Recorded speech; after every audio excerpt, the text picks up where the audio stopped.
Am I the meanest?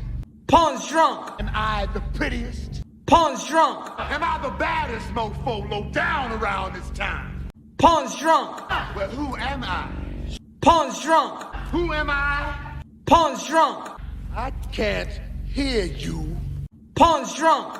AKA Mr. Moo Woo Shot himself. Of Harlem.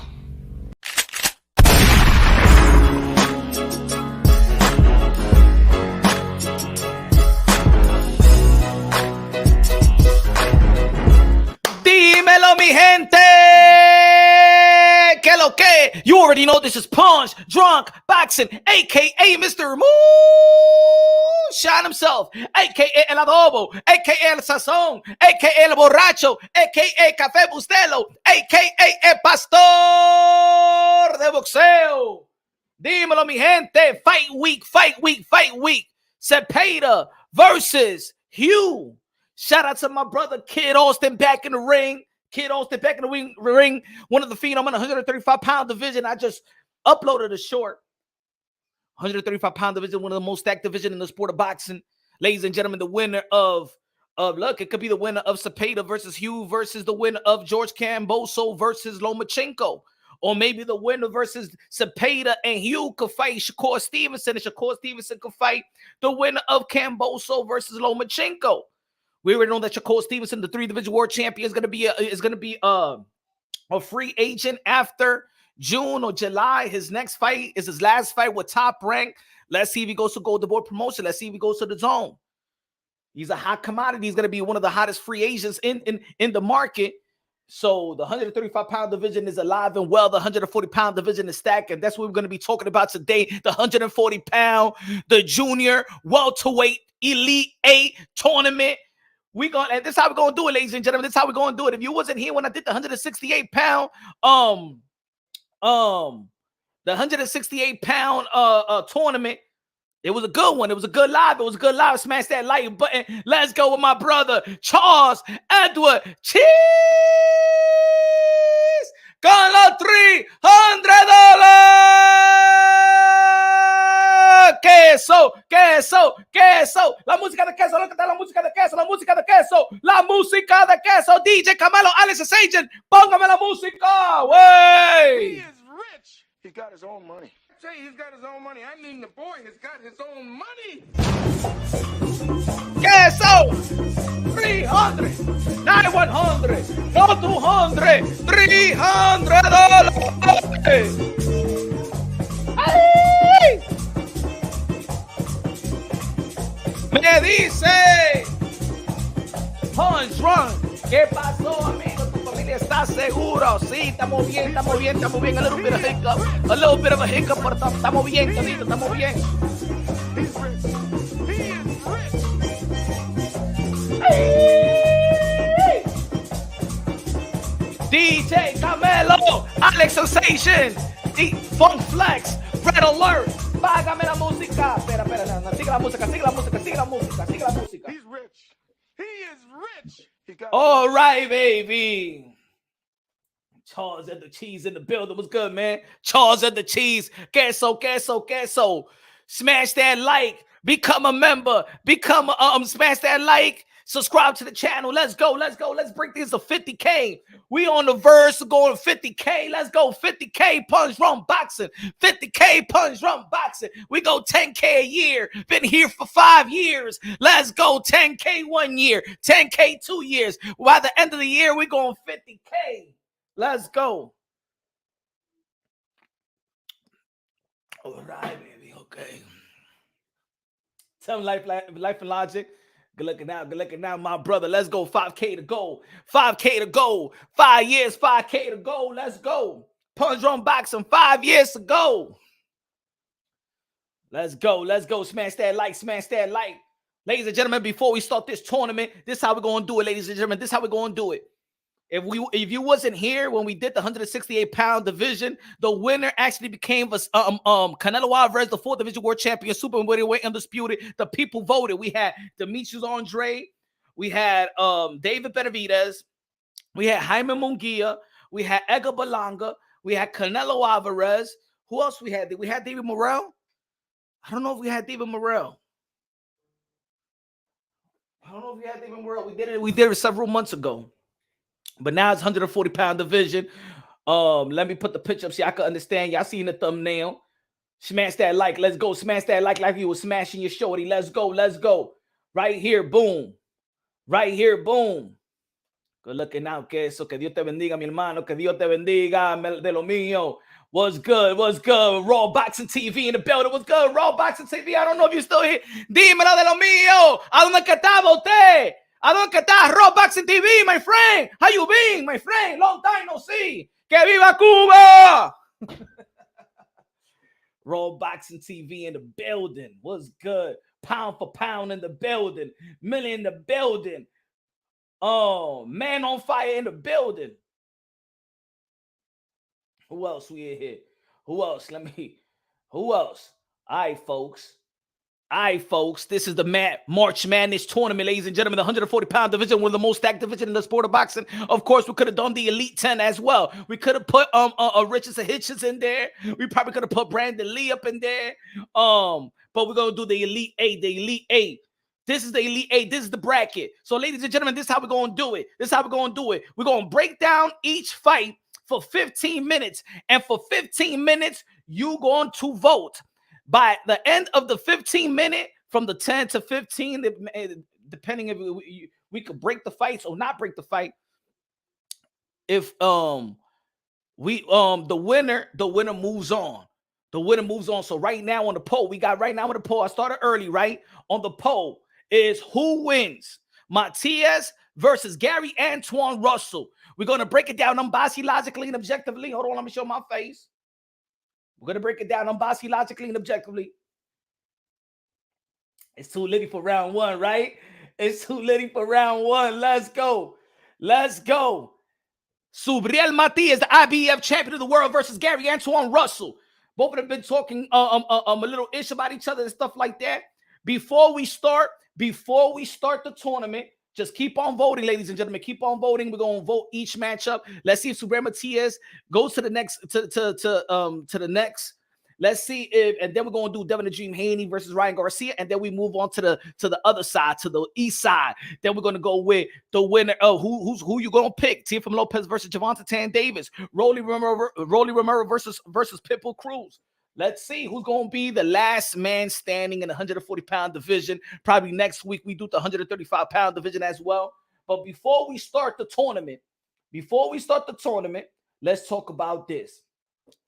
Did Bill Haney cross the line? Did Bill Haney, father, trainer, manager of Devin Haney, cross the line yesterday? He said Ryan is not crazy. He's just ungrateful piece of ish. That Henry, which is Ryan Garcia's father, should have made her swallow. Talking about Lisa Garcia, talking about Queen Lisa, Ryan's mom. He's putting the mom into this. Is getting down and dirty, ladies and gentlemen. Has Bill Haney crossed the line? Emphasizing that he should have never been created. Is he crossing the line, ladies and gentlemen, or if this is just boxing? This is just boxing. I mean, this is the same community that we had Bernard Hopkins dropping the Puerto Rican flag. Damn it, this is the same community. It's the same community that we seen Ricardo Mayorga smack the ass of Shane Mosley's wife. This is the same community where Mike Tyson was borderline pájaro. I think nobody wanted to question Mike Tyson when he said, who you want to put in the straitjacket? How about I put you in the straitjacket? You can never match me. You would never be a man like me. I'll fuck with you, love me, faggot. We ain't question Mike Tyson when he said that. You saw Zab Judah, how he was looking at Mike Tyson, he was like, what did he just say? That's that jail talk. You remember? Everything goes. This is when Kubrat Pulev is doing an interview with a journalist and then he just tongue kisses and shit like that. This is a community where we've seen Gervonta Davis manhandle his baby mama viral, and then in the next fight he sold out Atlanta. This is where we see Shakur Stevenson snuff a chick in a brawl, bang bang bang, and nothing. Everything goes in boxing. Everything goes. This is the same community where Ryan Garcia was raped at age of 2. That's what he said. God forbid, man. Hey, yo, boxing is crazy, man. Boxing is crazy. Boxing is crazy. Randy in the building. Randy, la música de Randy in the building. ¿Dónde está la música de Randy, DJ? Coño, ¿dónde está la música de Randy? Señoras y señoras, Randy está in the building. Con la bandera de República Dominicana. Randy.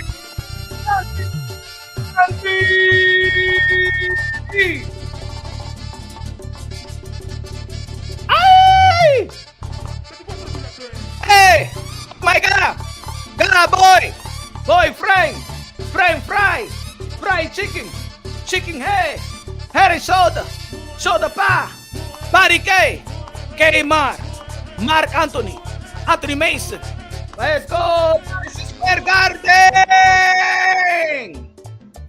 ¡Ay! La bandera de República Dominicana, dímelo, San Pedro de Macorís, San Pedro de San Francisco, la capital, Suazua, Puerto Plata, Santiago, La Vega, La Romana. Dice Camelo, Alex Secha, págame la música, Yankee. Energy. Hey, yo, apparently I told my mom to suck my, and she said, hell no, boy, who taught you that? Ay. I was molested at 3-0 to Joe. Wait. You don't remember that, Charles at the Cheese? When the brawl in Miami. You gotta remember, hold on. Hold on. Let me see. Let me find it right quick. You gotta remember that. Punch girl. Hold on, let me put it for you. Hold on.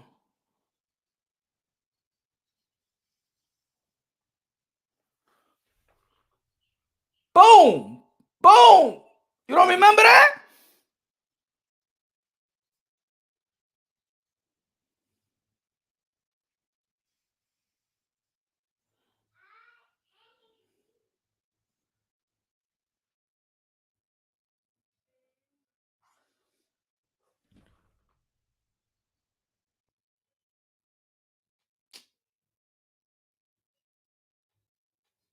Pobre mujer, diablo, estaba buena la tipa. Boom. Ay, le dio a la mujer. Ahí mismito le dio a la mujer. Yeah, man. I'm telling you, boxing is crazy, bro. I was molested at 3. Damn, bro. I told my mom to suck my thing. Are you serious, brother, man? Are you serious, man? She scrapped with the babysitter, and the babysitter got locked. Oh. Wow. Apparently I told my mom. She said, hell no, boy. Who taught you that? Oh, my God. Sorry to hear that, bro. She scrapped with the babysitter, and the babysitter got locked up. Stay away from the street elementary code. Damn, brother. Sorry to hear that, brother. Sorry to hear that, my brother. That's no jokey joke. Viva la Dominicano, man. Sorry to hear that, my brother, man. Remember the story I told y'all the other day about my niece, which is my cousin's. My cousin was my cousin's daughter. Let's go through with the show because it's gonna get me pissed off. You know what I'm saying? Karate Kid in the building. Karate Kid Bill is a loser. I'm praying extra hard for God to give Ryan God mode. Did Bill Haney cross the line, or this is just boxing and everything goes? Everything goes in the sport of boxing. Or did he cross the line? Ain't nobody was talking about Devin Haney's mama. Why is he bringing Ryan Garcia's mama into this and visualizing? I mean, look, Ryan, I mean, of course, they're a married couple. So Lisa and Henry, you know, they did their thing. You know what I'm saying? Probably she did. You know what I'm just saying. But damn, man. Hey, yo, you haven't noticed that after Devin the Dream Haney beat Regis Prograis, Bill Haney he's been on another notch. He's been high. He got some different type of energy now. Do you think that's healthy? Oh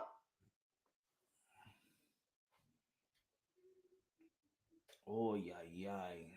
Ay. Jackie Hernandez, la reina de boxeo. Jackie. Dímelo, Jackie. ¿Qué es lo que es, Jackie? It's all good. I don't remember it. Consciously, at least. Yeah, but still, man, still. Oh my God, people are evil, bro. People are evil, queso. Evil, man. I don't know. Yo, to be honest, none of my kids be sleeping over and stuff like that. Nobody. I don't give a damn. Nobody. No. Because I don't know that they're other visitors and stuff like that. I don't know, man. I'm traumatized. Good look at our Karate Kid. Appreciate you, my brother. Do you think that Bill Haney crossed the line, ladies and gentlemen? Then we're gonna go then we're gonna be talking about these matchups. And look. We're gonna break it down unbiased, logically, and objectively. No feelings, just less facts. We're gonna break it down technically wise. We're gonna see who's a better fighter, Gary Antoine Russell or Subriel Matias. Who has a better resume? Who's shown you more? Who's shown you more wrinkles? All right. I don't want no hype talk. We're going to break this down technically wise. This is not, I like Matias better than Gary, or I like Gary better than Matias, or I like Teo better than Tank, or Tank better than Teo, or I wish that I could see Ryan beat Haney, or Haney beat Ryan, or Pitbull beat Rolly. No. We're going to break it down. We're going to go. Forget about your feelings. Forget about who's your favorite fighter. Let's break it down technically wise. Who will beat who? All right? Leonardo Rodriguez in the building. Punch. Say it ain't so. They sacrificing boo-boo to Morel. Ladies and gentlemen, I'm going to tell you like this, my brother. Demetrius Andrade called out David Morel way before, a long time ago. Come on, man. Leonardo Rodriguez, if you remember, you should know. This ain't about sacrificing. Boo been wanting David Morel. Let me give you the receipt, y'all. Let me give you the receipt. Hold on. Let me tell you. See, Boo was about that work. Let me give you the receipt. Hold on, folks. If you remember, you should know this. Hold on. I got you right here. Shout out to Keith on Tom Thurman, Tim Zoo. Is going to be a hell of a matchup. And forget about those people, those channels, those boxing fans that saying, I don't want to buy the pay-per-view. Where's the promotion to the thing? Man, please, man. Shout out to Keith on Tom Thurman and Tim Zoo. Two guys that's got entertaining style. It's going to be a hell of a fight. It's going to be a hell of a card. Hold on. I got you right here, bruh. Check this out. Give me a second.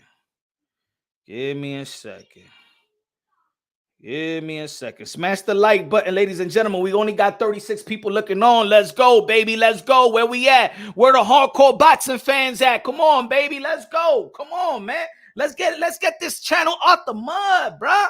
Let's get this channel out the mud. Share it on your Twitter. Share it on your Facebook. Come on, man. 37? Are we nuts out here, bruh? Come on, y'all. Let's get this channel out the mud. Let's go, baby. Let's go. All this energy?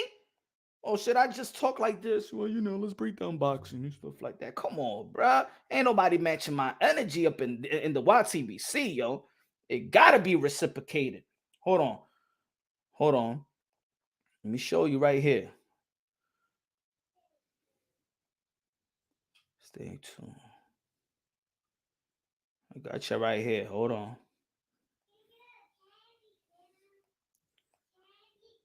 Show you the proof right here.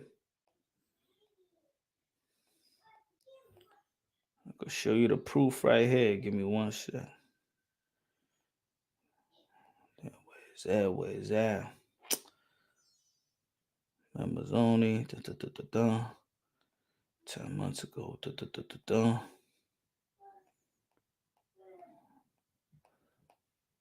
Oh man. Playing who? They allow winner.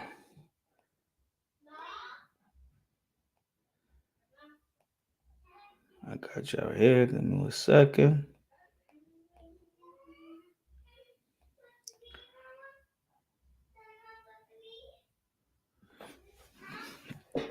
Check this out, Leonardo Rodriguez.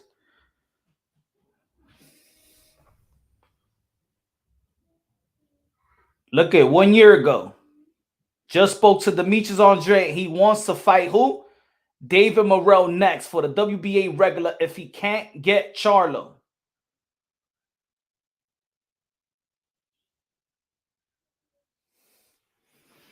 Those are the receipts. So this ain't sacrificing. Boo Boo been, hey yo, Boo Boo been wanting to work, bro. It's people that run from Boo Boo, man. Thank you that David Benavidez stepped up. Thank you that David Benavidez stepped up.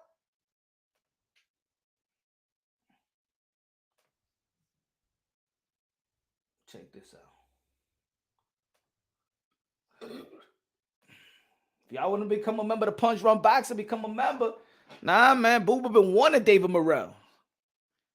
Come on, man. He showed y'all that he's winning the fight with David Benavidez. Canelo Alvarez ain't even winning the fight David Benavidez.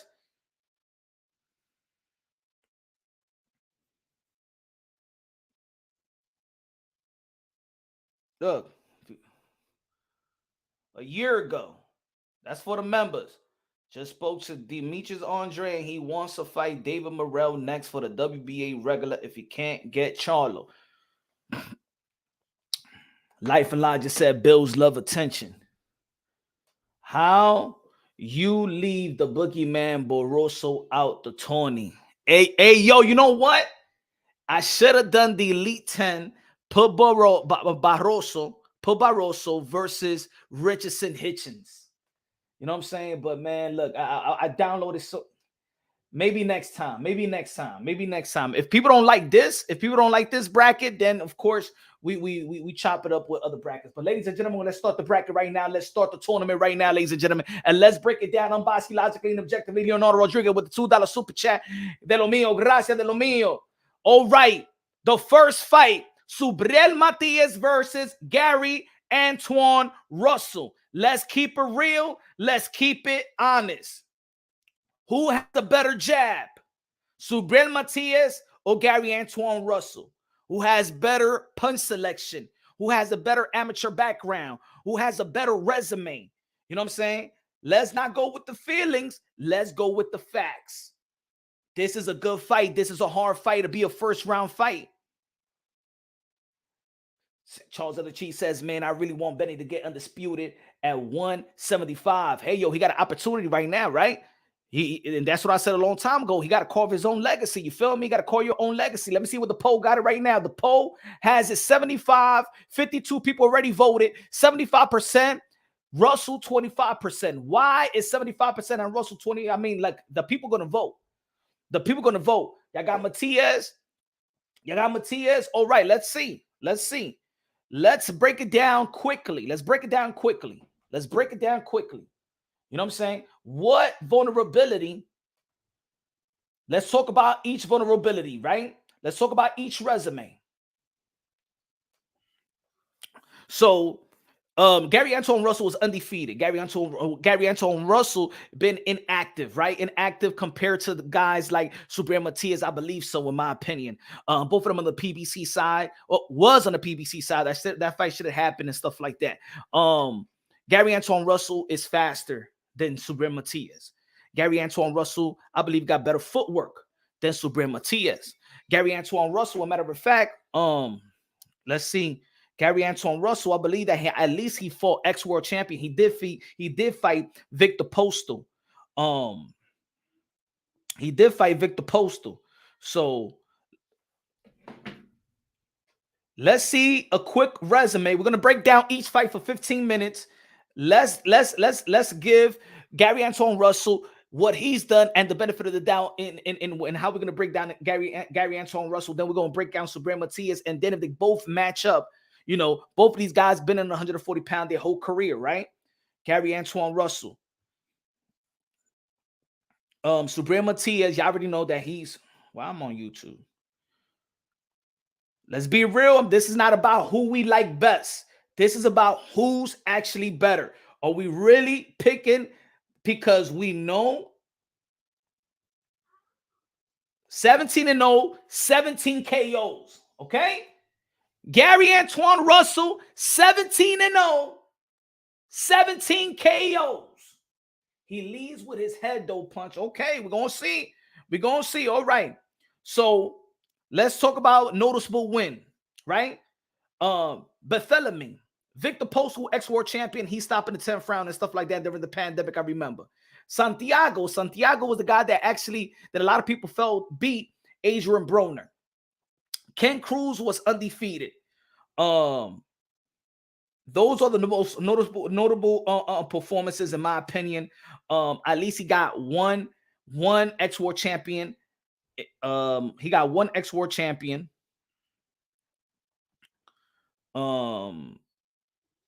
Santiago did get KO'd by Mario Barrios in San Antonio. I remember that fight. Barthélemy, that was a little controversial right there, right? Barthélemy had a draw with Robert Easter, beat Mickey Bay in a split decision win. Doesn't have noticeable win and stuff like that, right? So his resume is limited. But I can honestly say that Gary Antoine Russell had a better amateur sting. You know what I'm saying? Gary Antoine Russell, I believe, is faster. I believe he got better punch selection and things of that nature. When it comes to power, we don't know really who got more power. Matias, probably one-shot power. I don't know. Look, it's 17-0, 17 KOs. Every man that he ever faced, he stopped. Almost like Subriel Matias, every man that he ever faced, he stopped, right? So we got to give it the benefit of the doubt. Well, I think that only one that he went to a decision.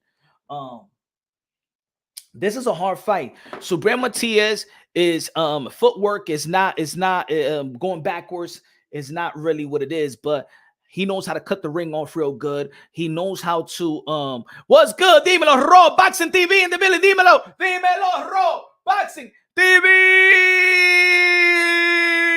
Que viva Cuba. Dímelo, lo que tú estabas, señor. Te está escondiendo. What's good, Raw Boxing TV? How's the family? My brother, how's the family? How's the wife? How's the kiddos, man? How's the jobos, man? Estoy bien, que viva Cuba. So yes. I do think that Gary Antoine Russell is a better fighter than Subriel Matias. Now, of course, let's see Subriel Matias. Subriel Matias, who has he fought? Subriel Matias have yet fought a world champion, an ex-world champion, not even a gatekeeper. But he's fight undefeated fighters after undefeated fighters. We got to give him kudos for that, right? So Subriel Matias, give me a sec. Subriel Matias, Puerto Rico. Shout out to Boricua, San Juan, Carolina, Bayamón, Aguadilla. He beat Ponce. He beat Herkashev. Both of them was undefeated. He's beaten 4 guys out of the last 5 fights that was undefeated. Malik Hawkins, a couple of names that I don't know how to pronounce. Doesn't really have the noticeable win. Maybe, Liam Powell will probably be a better opponent, stuff like that. But even Liam Powell hasn't beaten the world champion, in my opinion. So I think that the last 4 opponents, I could say, or the last 5 opponents was good enough opponent. But I still don't know where Subriel Matias is yet. Like, I believe that Subriel Matias is one of those guys that's passing the eye test. And I believe also, that's what I'm talking about, man. God bless you, Raw Boxing TV. I'm glad that everything is all well, brother. Charles of the Chief says the problem is Tank. Oh, okay. We're talking about we can't go with Tank yet. We got time for the Tank and Teo. You know what I'm saying? Let's deal with this fight. So right now, let me see what the vote is at. 71% still got Matias. We're gonna be talking about this fight probably for 7 more minutes, right? And then we're gonna move on to the next fight, the next bracket, and things of that nature. But why if it was today and we like Gary Antoine Russell versus Subriel Matias? Where is Subriel? Help me out. Where is Subriel Matias better than Gary Antoine Russell? Where is Subriel Matias better than Gary Antoine Russell in what? In jab, in punch selection, in speed, in power, in footwork, in defense. Where is Subriel Matias better than Gary Antoine Russell? And then you could tell me where is Gary Antoine Russell better than Subriel Matias? Again, I believe that he got better footwork than Subriel Matias. I believe he got better speed than Subriel Matias. I think he could fight off the back foot better than Subriel Matias, and he's a come forward fighter. I think his defense, he stayed. I think that Gary Antoine Russell throws everything 100 miles per hour. That I feel like a guy with quickness that is good quick because actually catch him in between his shots. But I don't see where Subriel Matias is actually better than Gary Antoine Russell. Now, looking at the opponents, right? He's fought coming up fighters, but he hasn't beaten an elite fighter. So Gary Antoine Russell hasn't been an elite fighter. So where are they right now? I mean, they're knocking everybody out, right? If you put them together, right? 17-0, 20-0. Both of these guys have KO'd every opponent. But we seen that Subriel Matias could get hurt. We seen him lose. We seen him stumble. We seen him get hurt, but he rewrote the wrong in that rematch. D-Wiz in the building. What's good, D-Wiz? What's good, D-Wiz? He said Matias probably has better chin. Only thing I can think of, Punch. So D-Wiz says, D-Wiz 26. Good looking out, man. Shout out to D-Wiz and become a member alongside D-Wiz and Karate Kid. Who the hell is Gary Antoine Russell? Hi, he fought. Who the hell is Gary Antoine Russell? Gary Antoine Russell, Victor Postal. Gary Antoine Russell last fight beat Kent. Gary Antoine Russell beat Barthélemy, another Puerto Rican. You should know who if you're Puerto Rican, he beat Barthélemy. He got good skills, but none of these guys they've beaten an elite fighter. The only one that has been elite, but it wasn't elite at the time that he beat him, was Victor Postal. Of course, Victor Postal was fighting with a heavy heart. You know what I'm saying? He was here while his family was out there in Ukraine. So there's people out there that felt. Oh, I'm sorry, Barthélemy is Cuban. I'm sorry, Charles Gibson. My fault. Barthélemy is Cuban. Maybe like there was people out there that felt like he wasn't on the right state of mind and things of that nature. And I think that he actually did good. I felt like if Victor Postal was in his prime in that fight, I think he would have gave Gary Antoine Russell problems. He did give Gary Antoine problems. Gary Antoine Russell a couple problems in that fight, but at least he fought somebody that could be like, all right, this is championship type of caliber of fighter. I have not seen Subriel Matias fight a championship caliber of fighter. That's just the facts. I haven't seen Subriel Matias fought an elite fighter. I haven't seen Subriel Matias fought a gatekeeper. I haven't seen Subriel Matias fought a top 5 fighter. I haven't seen it, so I don't know really. For me, Subriel Matias is one of those fighters that has passed the eye test more than probably anybody in boxing. You know what I'm saying? Gary Antoine Russell, we could say the same thing. He passed the eye test. What has he done? Gary Antoine Russell, when I said the other day that I'm actually a little bit frustrated with Gary Antoine Russell career how's gone. Well, I've been saying he's in hold on. All right. Gary Antoine Russell last fight was August of 2023. He fought 2 times 2022. He fought 1 time in 2021. He fought 1 time in 2020, and he fought 5 times in 2019. So since 2021, 22, since 2020, we're in 2024, he's only had 5 fights. That's not good. That's not good. You know what I'm saying? That's not good. So probably the inactivity will catch up to him, but he's still young. He's 27 years old. He should be well into his prime.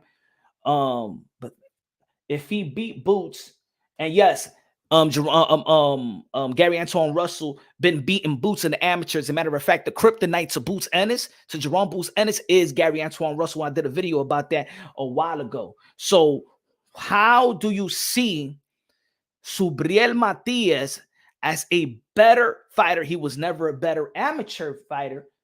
In the professional level, they have probably the same type of resume or opponents that they fought, right? Like he beat an undefeated fighter his last fight. Kent. Who Kent fought? Let's see who Kent fought to just gauge where this is at, because I think that this is more of who I like better. You know what I'm saying? Kent, a fighter that didn't beat nobody either, just got a bunch of draws with a lot of people. Undefeated resume that is suspect. A lot of people say that Subriel Matias fight undefeated fighters, right? Let's see who these really undefeated fighters are. You know what I'm saying? Let's see who these undefeated fighters are.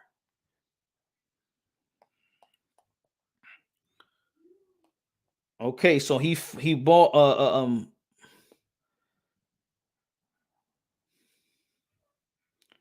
Diablo. I hate when ads be popping up. Okay. All right. This guy, the guy that look, Herkashev, he really ain't beat nobody, really. You know what I'm saying? Vera on 3, 23 and 13, 16 and 3. You know what I'm saying? This is an undefeated record, but he didn't beat anybody. So yeah, he's fighting undefeated fighter. Let's see Ponce. Who Ponce beat before losing? Again, look at this. Look at this. They say that Subriel Matias is fighting undefeated fighter. This was Ponce, right? Ponce, in which he captured his world title. Not his world, was his world title versus Ponce, or was it the last fight? Yeah, it was Ponce, I think. Look at Subriel Matias. He lost to Subriel Matias. Look at the guy that he fought before fighting Subriel Matias. 20. Look at the guys that he's fighting. 23 and 20. 22 and 4, 20 and 1, 25 and 13, 13 and 14. So yeah, people are saying, yo, but Subriel Matias is fighting these undefeated fighters. But look at the record of these undefeated fighters that he's actually fighting. So ladies and gentlemen, again, until not active enough for that level of competition, let's get this damn light. Let's go, Roll Boxing TV. So think about it. How many times you hear people saying, well, Subriel Matias is fighting undefeated fighter, but look at the undefeated fighter of those guys' records. They're not fighting nobody. So it's a bunch of promising fighters fighting nobodies that fought nobody. So at this point, you serious, bro? Matias will destroy Russell. How would I say that? How? Why? How? I'm not this. Yo, I don't know who wins that fight, but coming off the skills. I got Gary Antoine Russell, the skills, but I'm not the voter. I'm not voting. Y'all voting. You feel me? If y'all feel like Subriel Matias could beat the crap out of Gary Antoine Russell, give me the skills that he has that tells me that he could do that with the skills that Gary Antoine Russell has. Or this is just feelings. This is not a feeling contest. This is not who I like better. This is skill for skill. Skill pay the bills. Does Subriel Matias got a better jab? Does he got better defense? Does he got a better footwork? Does he got better punch selection? Does he got a better IQ? Is he prepared for a guy like Gary Antoine Russell? Is Gary Antoine Russell prepared for a guy like Subriel Matias? Who have they beat for us to gauge where they at and who they really are? You know what I'm saying? Come on, guys. Come on. Stop with the feeling. Stop with the, oh, he'll beat the crap out of him. How you know? I never seen Gary Russell get beaten up. He's 17-0 with 17 KOs. Subriel Matias is what? 20-0, 21. I mean, 20 and 1 or 21 and 1 with 21 KOs or something like that. Guys, stop it. There's one thing I don't like to say is, yo, he's going to knock this guy out. I never seen this guy lose. How this guy, now, was he done or who he knocked out for me to say that, hey, yo, he gonna knock this dude out? Come on. Russell has to be perfect for 12 rounds. Matias has to be perfect for one punch. Is it like that? Is he the Mike Tyson? Is he all right? We've seen him lose before. All right. Is the way he makes people quit. T.O. look as his classic against him. All right, okay. Okay, what up, Ricardo? What's good, bro? Okay. So I think we ready to go to the next bracket. 68. We got what? Let's break it down. 3 more minutes. 3 more minutes on this. 3 more minutes. 3 more minutes with this fight. Again, Gary Antoine Russell, got a great amateur background. He has beaten the likes of, let me tell you who he beat in the amateurs as well. I know this is the professional level, but when you don't got a lot of names under your belt, I gotta go with the amateur. That's how I know who's who in the professional level. I know who's who, and I know who's manufactured. You feel me? There's a lot of manufactured fighters in the sport of boxing. How can you tell if they're really real? You see them, what they did in the Pan American Games, in the World Games, in the Olympics, the Olympic trials. Let's see, Gary Antoine Russell, who's his notable wins.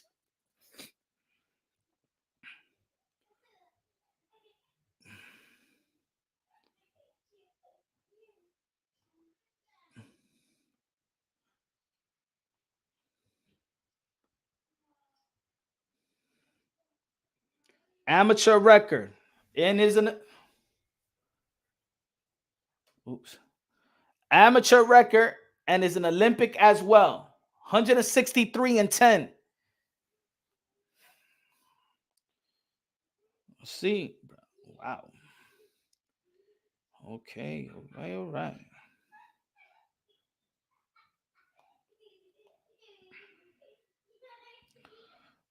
This is his noticeable wins. He's beaten Richardson Hitchens. He's beaten Jerome Boots Ennis. Is beaten Jermaine Ortiz. He's beaten Jerome Boots Ennis twice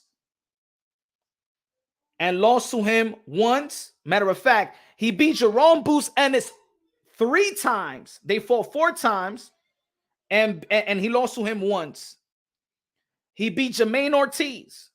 He beat Richardson Hitchens. Come on, guys. Come on, guys. Come on, guys. Come on, guys. Come on, guys. Let's see Subriel Matias, matter of fact. Let's see Subriel Matias, who he beat in the amateurs. Since, you know, they don't got a lot of names in the pros, let's really break down everything before we really vote. Okay, Subriel Matias. Oh, yeah. Okay, let's go.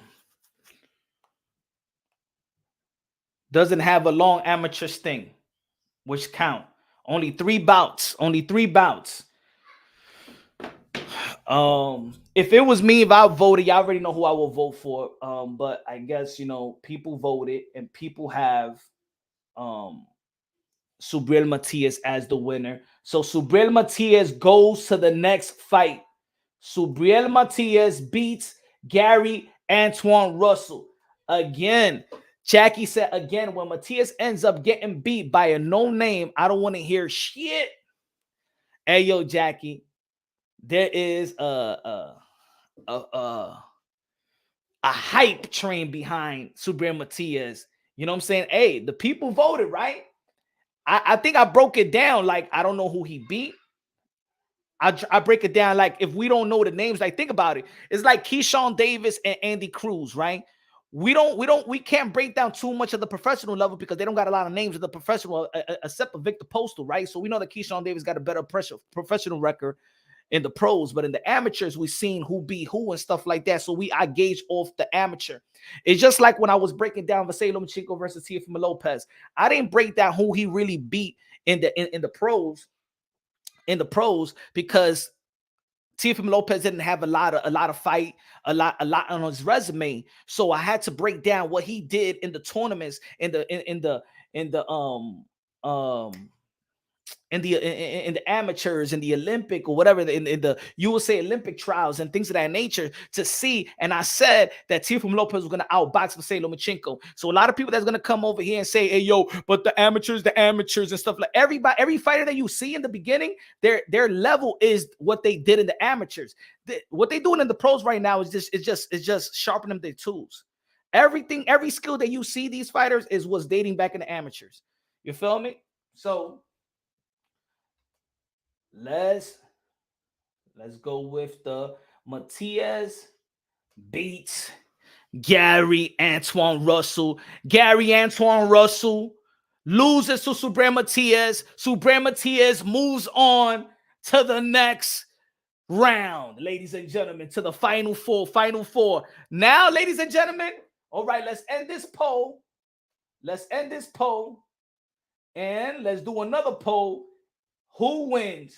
Ryan versus Haney.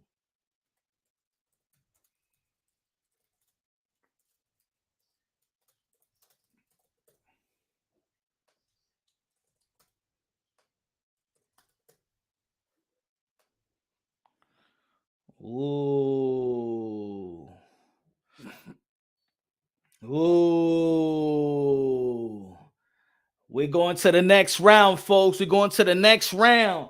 Devin Haney versus Ryan Garcia. They actually going to be fighting for the WBC Junior Welterweight title.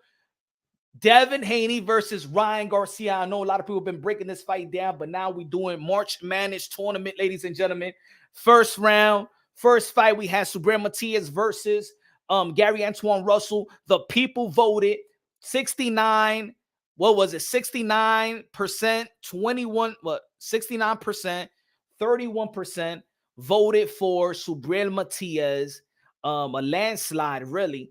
Gary Antoine Russell had no hope in winning in the voting. We're going to the next round. Devin the Dream Haney, the 2-division world champion, lightweight undisputed, versus Ryan Garcia. Ryan Garcia have yet won a world title. But you could the resume is good. It's up to par. He's beaten quality of fighters. I believe that Devin Haney got good momentum coming right now. He's beaten the likes of George Kambosos. George Kambosos that came off the victory versus Teofimo Lopez. Devin Haney went out there to Australia. Matter of fact, let's just push it a little bit back. Devin Haney have beaten Jojo Diaz, have beaten Jorge Linares, has beaten Gamboa during the pandemic. Devin Haney barely loses rounds. You got to give a lot of credit to Devin the Dream Haney. He's a master boxer now. We have to give him credit. I know there's a lot of people that felt that he lost versus Vasily Lomachenko in a controversial close victory, but that was on the judges. We did see new wrinkles from Devin the Dream Haney. His jab was neutralized, but yet Devin Haney still prevailed in that fight. Whether people like it or not, it was a close fight. It was the fight. The way that they advertised the fight with Devin the Dream Haney versus Vasily Lomachenko was a chess match, and that's what it was. It was checkmate, as a matter of fact. Again, we would love to see a rematch pretty down the line. Vasily Lomachenko, if he wants to move up to the 140-pound division, that would be a good rematch to see Devin Haney and Vasily Lomachenko. Let's see what Vasily Lomachenko going to do versus George Kambosos. If he could just separate himself in that fight and probably stop George Kambosos like Devin Haney couldn't do and Teo couldn't do. If Vasily Lomachenko do stop George Kambosos, I think that many people will look at Vasily Lomachenko and be like, you know what? He probably just had a bad day versus Teo. And you know what? He beat Devin the Dream Haney, and people will still find a way to have Vasily Lomachenko as the darling, right? But anyway, Ryan Garcia, last victory versus Oscar Duarte Jr. And put the face up. A lot of people was criticizing, even myself. I even criticized Ryan Garcia, but I was only criticizing him when he was implementing the California roll, aka the shoulder roll. Yeah, I believe that Ryan Garcia has. I think people expect more from Ryan Garcia than even Devin Haney. Yeah, I said it. I think people expect more from Ryan Garcia than Devin Haney, because Ryan Garcia, think about it. I think he has more pressure than Devin Haney, even that he's not even a champion, never been a champion and stuff like that. I think that Ryan Garcia has more pressure than Devin Haney ever had. Ryan Garcia has to deliver not only in wins, but he has to deliver in performances. And why do I say that? Because if Devin Haney just go a whole 12 or whoever he fights, it's all good. That's who Devin Haney is. Ryan Garcia knocked his opponent out in the 8th round. And if you hear the criticism of Ryan Garcia fight, you would think that he lost the fight. You would think that he got knocked down, because Ryan Garcia needs to show not only that he could win, but it's how he wins. When it comes to guys like Devin Haney, it's really, he's a 12-round bout. A lot of people don't, you know, a lot of people feel like he don't have that type of power, even though that he implemented the type of power versus Regis Prograis as he moved up to the new division in the 140-pound division. But you see, when Devin Haney knocks down Regis Prograis, The world of boxing is like, oh my God, Devin Haney power has increased. Wow. Oh, wow. Devin Haney is beyond the ish, right? When Ryan Garcia moves up in 140 pound and he knocks his opponent in the 8th round, is, yo, Ryan Garcia, man, he got a lot of work to do, yo. Nah, man, Ryan Garcia is a bum. No, Ryan Garcia ain't ish. Right? What? If Devin Haney do the same thing, you'd be like, if Devin Haney next fight, he would knock somebody out in the 8th round, you would think that he's grew substantially. So I just think that there's a lot of pressure on Ryan Garcia more than Devin Haney, even though that Devin Haney has accomplished more. But Devin Haney, I think, is more sure of himself because, of course, even when he was implementing the shoulder roll, the California roll, right? You could see that that's not something that was taught by Derrick James. And also Henry Garcia was here. He said, I never want to see my son try that. So you know that wasn't part of the plan. So it seems like Devin Haney is more comfortable under his own skin as a fighter than Ryan Garcia is. I think that Ryan Garcia is still trying to find himself, still trying to find his identity. Yes, he knows he's quick. Yes, he knows he got power, but still trying to find his identity. You know what I'm saying? I don't know if Derrick James is the trainer for him. I'm not knocking Derrick James, but I just feel like Derrick James was a boxer. I'm saying is a trainer that really implements on sitting down on your punches like he did with Jermell Charlo.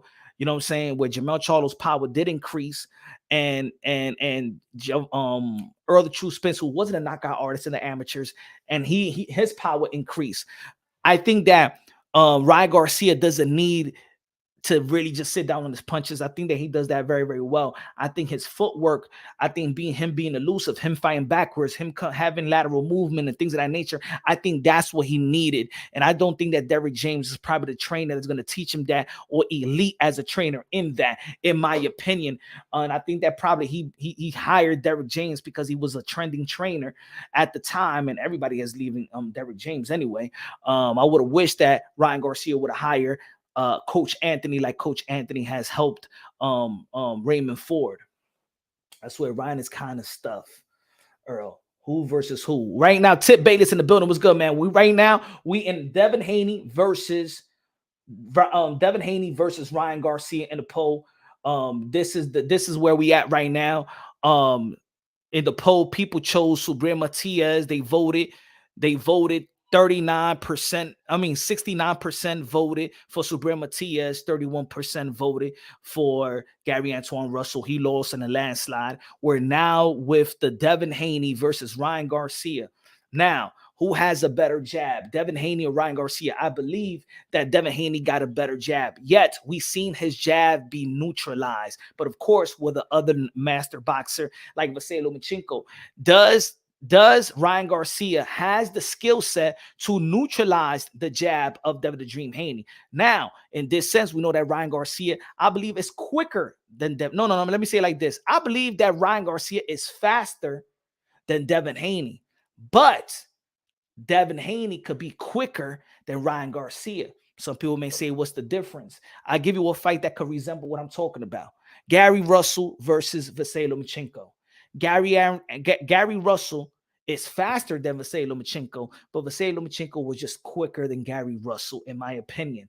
When you're throwing everything at 100 miles per hour, you're gonna get timed and you're gonna get caught.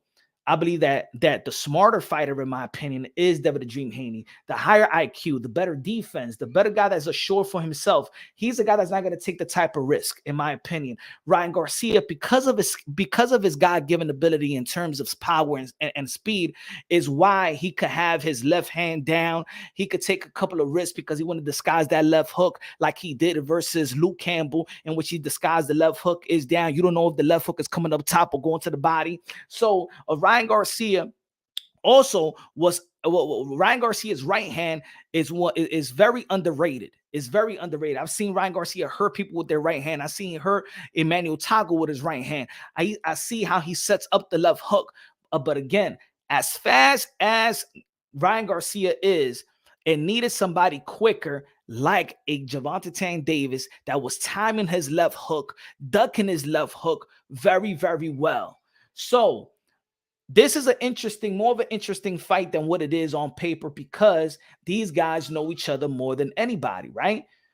Ryan Garcia knows Devin Haney more than anybody else, and Devin Haney knows Ryan Garcia more than everybody else. Remember, we were talking about the amateurs, what they did in the amateurs when we were talking about Gary Antoine Russell and Subriel Matias. Let's bring the amateur. Yes, it's 3-3 apiece, right? But also, Ryan Garcia gave Devin Haney his last 8 count. So Ryan Garcia is coming into this fight very, very confident. I believe that Devin Haney is coming to this fight very, very confident. Not just because they believe in the skill set, but because they know who they're stepping in the ring with. If they've been fighting ever since they was, 11, 13, 14 years old, well into their old teens, these guys know each other now. Have they grown? I seen Devin Haney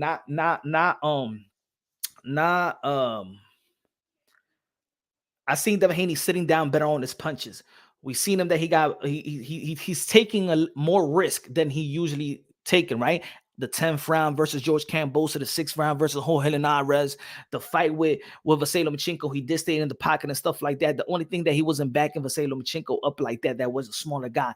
I don't think that Devin Haney is very, very smart, in which I don't think he's going to engage with Ryan Garcia like that. I don't know. That's not the Devin Haney that I see versus Ryan Garcia. But I believe this: if Gervonta Tank Davis could duck and counter Ryan Garcia left hook, I believe that Devin Haney could counter the left hook of Ryan Garcia. But if Ryan Garcia throws combination of punches like he can throw combination of punches, you feel me? He's going to catch Devin Haney. If Jorge Linares' speed could catch on to Devin Haney, I believe that Ryan Garcia, if he throws 3s and 4s, could catch up and could open up the Philly shell in which Devin Haney likes to use, in which he has abandoned, in the last several fights. That's why I see the evolution of Devin Haney. He's just not doing the Mayweather role like he was doing earlier in his rounds. And I believe everything that changed, especially when he got caught with Jorge Linares. When you throw some 3-punch combination, you throw one to the hip and stuff like that, the middle's going to open up, and that's what happened. Lucky that it was that didn't have more time in that round. So I believe that power punches, I believe that Ryan Garcia got better. I do believe that he can land them, even though that Devin Haney is a good defensive fighter. I think that, yes, Ryan Garcia still does the same things in defense. He even tried to shoulder roll. It ain't look good. He still pulls back. Yes, pause. But you know what? Nobody has taken advantage but a Gervonta Tank Davis. He's beaten Luke Campbell, an Olympian, just like that. He's beating Javier Fortuna like that. He's beating Manuel Tagu like that, who was a 10 ranked fighter. You feel me? In that division for quite some time. He went to the 140-pound division. He beat brawlers. He's beat boxers. He beat southpaws. So Ryan Garcia also has in his resume good type of opponents to prepare himself for a Devin the Dream Haney. This is going to be an intriguing matchup.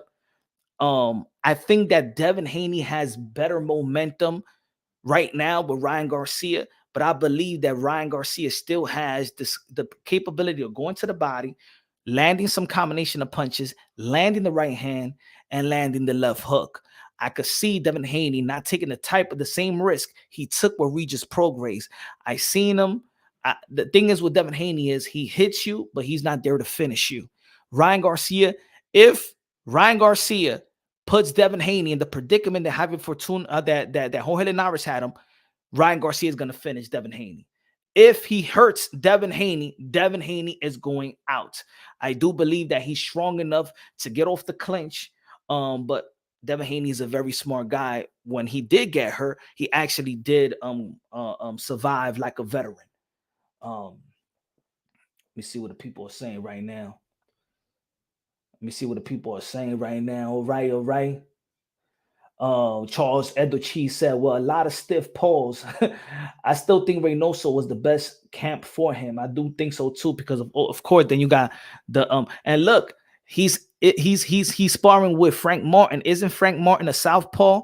Is that gonna help out Ryan Garcia? I don't know.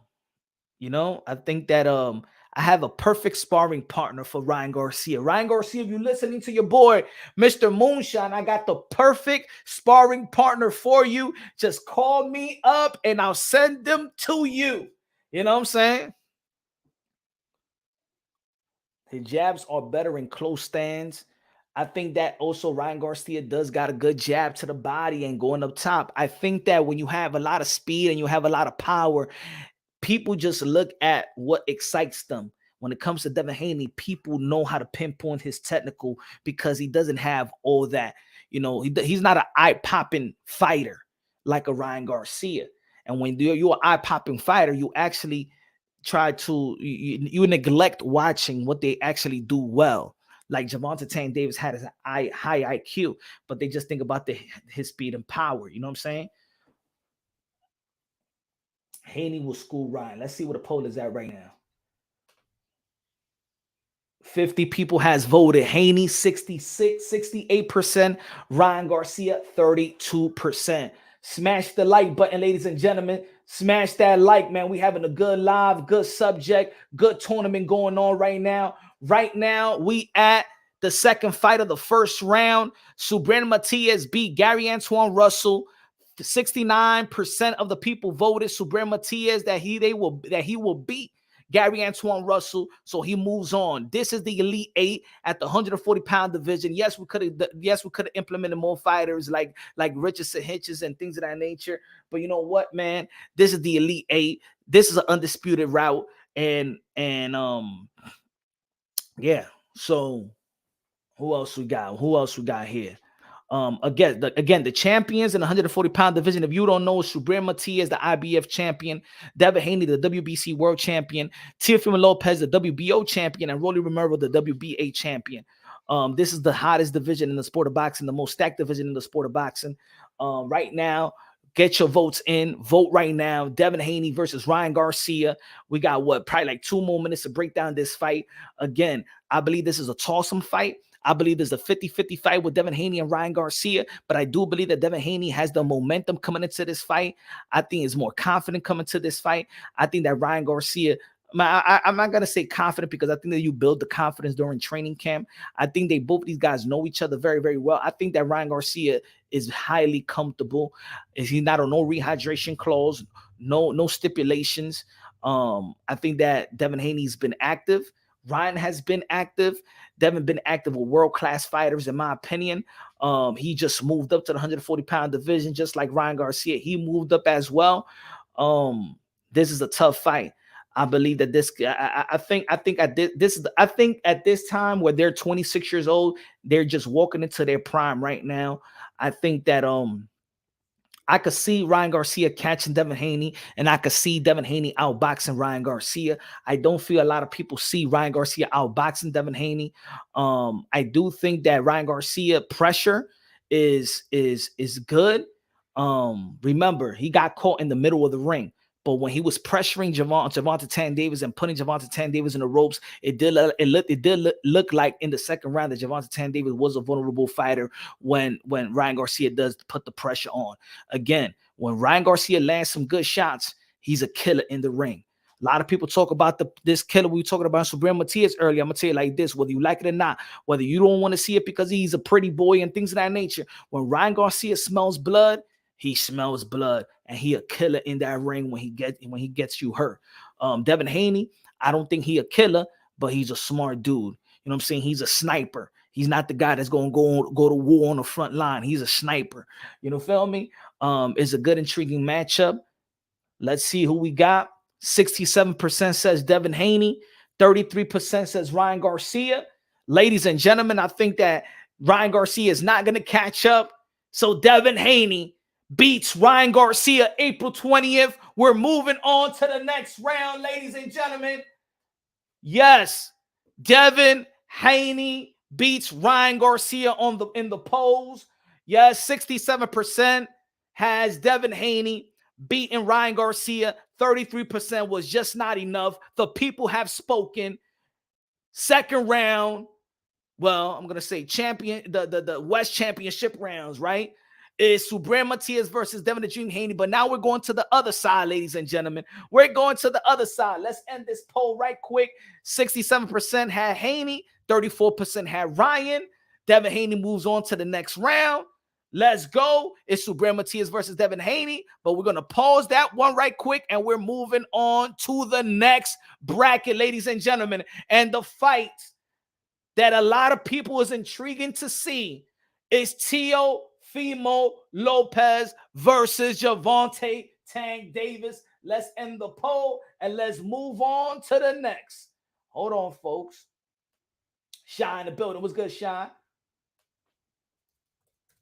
This is an intriguing matchup. Teofimo Lopez asked me once, yo, Punch, what do you think is my legacy fight? I said Gervonta Tank Davis. Teo versus Tank. Tank. Teo. Boom. Vote, get your votes in right now, ladies and gentlemen. We breaking down Teofimo Lopez versus Gervonta Tank Davis. We already broke down the Subriel Matias versus Gary Antoine Russell. We broke down Devin Haney versus Ryan Garcia. The people have spoken. Subriel Matias moved on. Devin Haney moved on. Now we're in the other side. We got Teofimo Lopez, the 2-division world champion, should be recognized. 2-division, the first man in the 4-belt era. Teofimo Lopez, the first 2-division undisputed world champion, should be recognized by everybody. 2-time lineal, probably got the best resume in this generation. Gervonta Tank Davis fought in 130, fought in 135, moved up to the 140-pound division, beat Mario Barrios. Mario Barrios that had just recently beat let me take this out, folks. Right now, we got Teofimo Lopez versus Gervonta Tank Davis in the bracket. Ladies and gentlemen, get your votes. Get your votes. T.O. Gervonta Tank Davis, 2 of the most electric fighters in the sport today. Teofimo Lopez, Gervonta Tank Davis. Gervonta Tank Davis, they have sparred a long time ago when Teofimo Lopez was 15 years old. And you could tell from that sparring session that, man, this will be a hell of a fight when they get their man strength. Pause. Gervonta Tank Davis is a little bit older than Teofimo Lopez. I believe is 3-4 years older than Teofimo Lopez. I think that this will be a good fight in the 140-pound division. Yeah, there's people that are saying, yo, but Gervonta Tank Davis is not even 140. No, he is in 140-pound. He captured a WBA regular world title at 140-pound division. I don't give a damn. I do not see him in 135.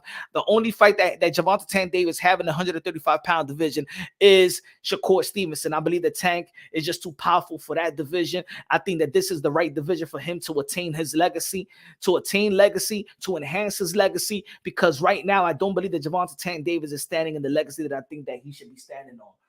Charles Edward Cheese says, T.O., level of opposition and natural 140. Also, I need T.O. to clean up my dirty work so I could do the booty dance on my brother. Let's go. Christian Padilla in the building. What's good, Christian? Christian Padilla in the building. Let's go. Let's break this fight down because there's a lot to break down in this fight. We're breaking down T.O. versus Tank. T.O. younger. T.O. got a better resume. T.O. is not undefeated. T.O. lost to George Camboso. Now, regardless whether, you know what I'm saying, he was not 100%. I know that for a fact he was not 100%, but you still step inside a ring. We cannot have the excuse because you step inside that ring. You feel me? But I believe, but even while he was in the condition that he was in, in the championship rounds, he put George Camboso down. And at the end of the day, even Gervonta Tank Davis said that Devin Haney wouldn't fight Teofimo Lopez when he had the strap. He was waiting for Teofimo Lopez to not have the strap, and he went right away and fought George Camboso. That's what Gervonta Tank Davis said. If you follow me on Twitter, I just posted what Gervonta Tank Davis said in a video on Twitter. X, put it that way. Gervonta Tank Davis is one of the most misconceptions about Gervonta Tank Davis is IQ. I believe that Gervonta Tank Davis got one of the best IQs in the sport of boxing, in my opinion. I think that when he shoots, he knows what he's shooting for, in terms of his punches. He's very accurate, one of the most accurate power punches in the sport of boxing. Teofimo Lopez is a very accurate power puncher as well. Let's not forget the highest level versus Vasily Lomachenko when he captured his undisputed crown in the lightweight division.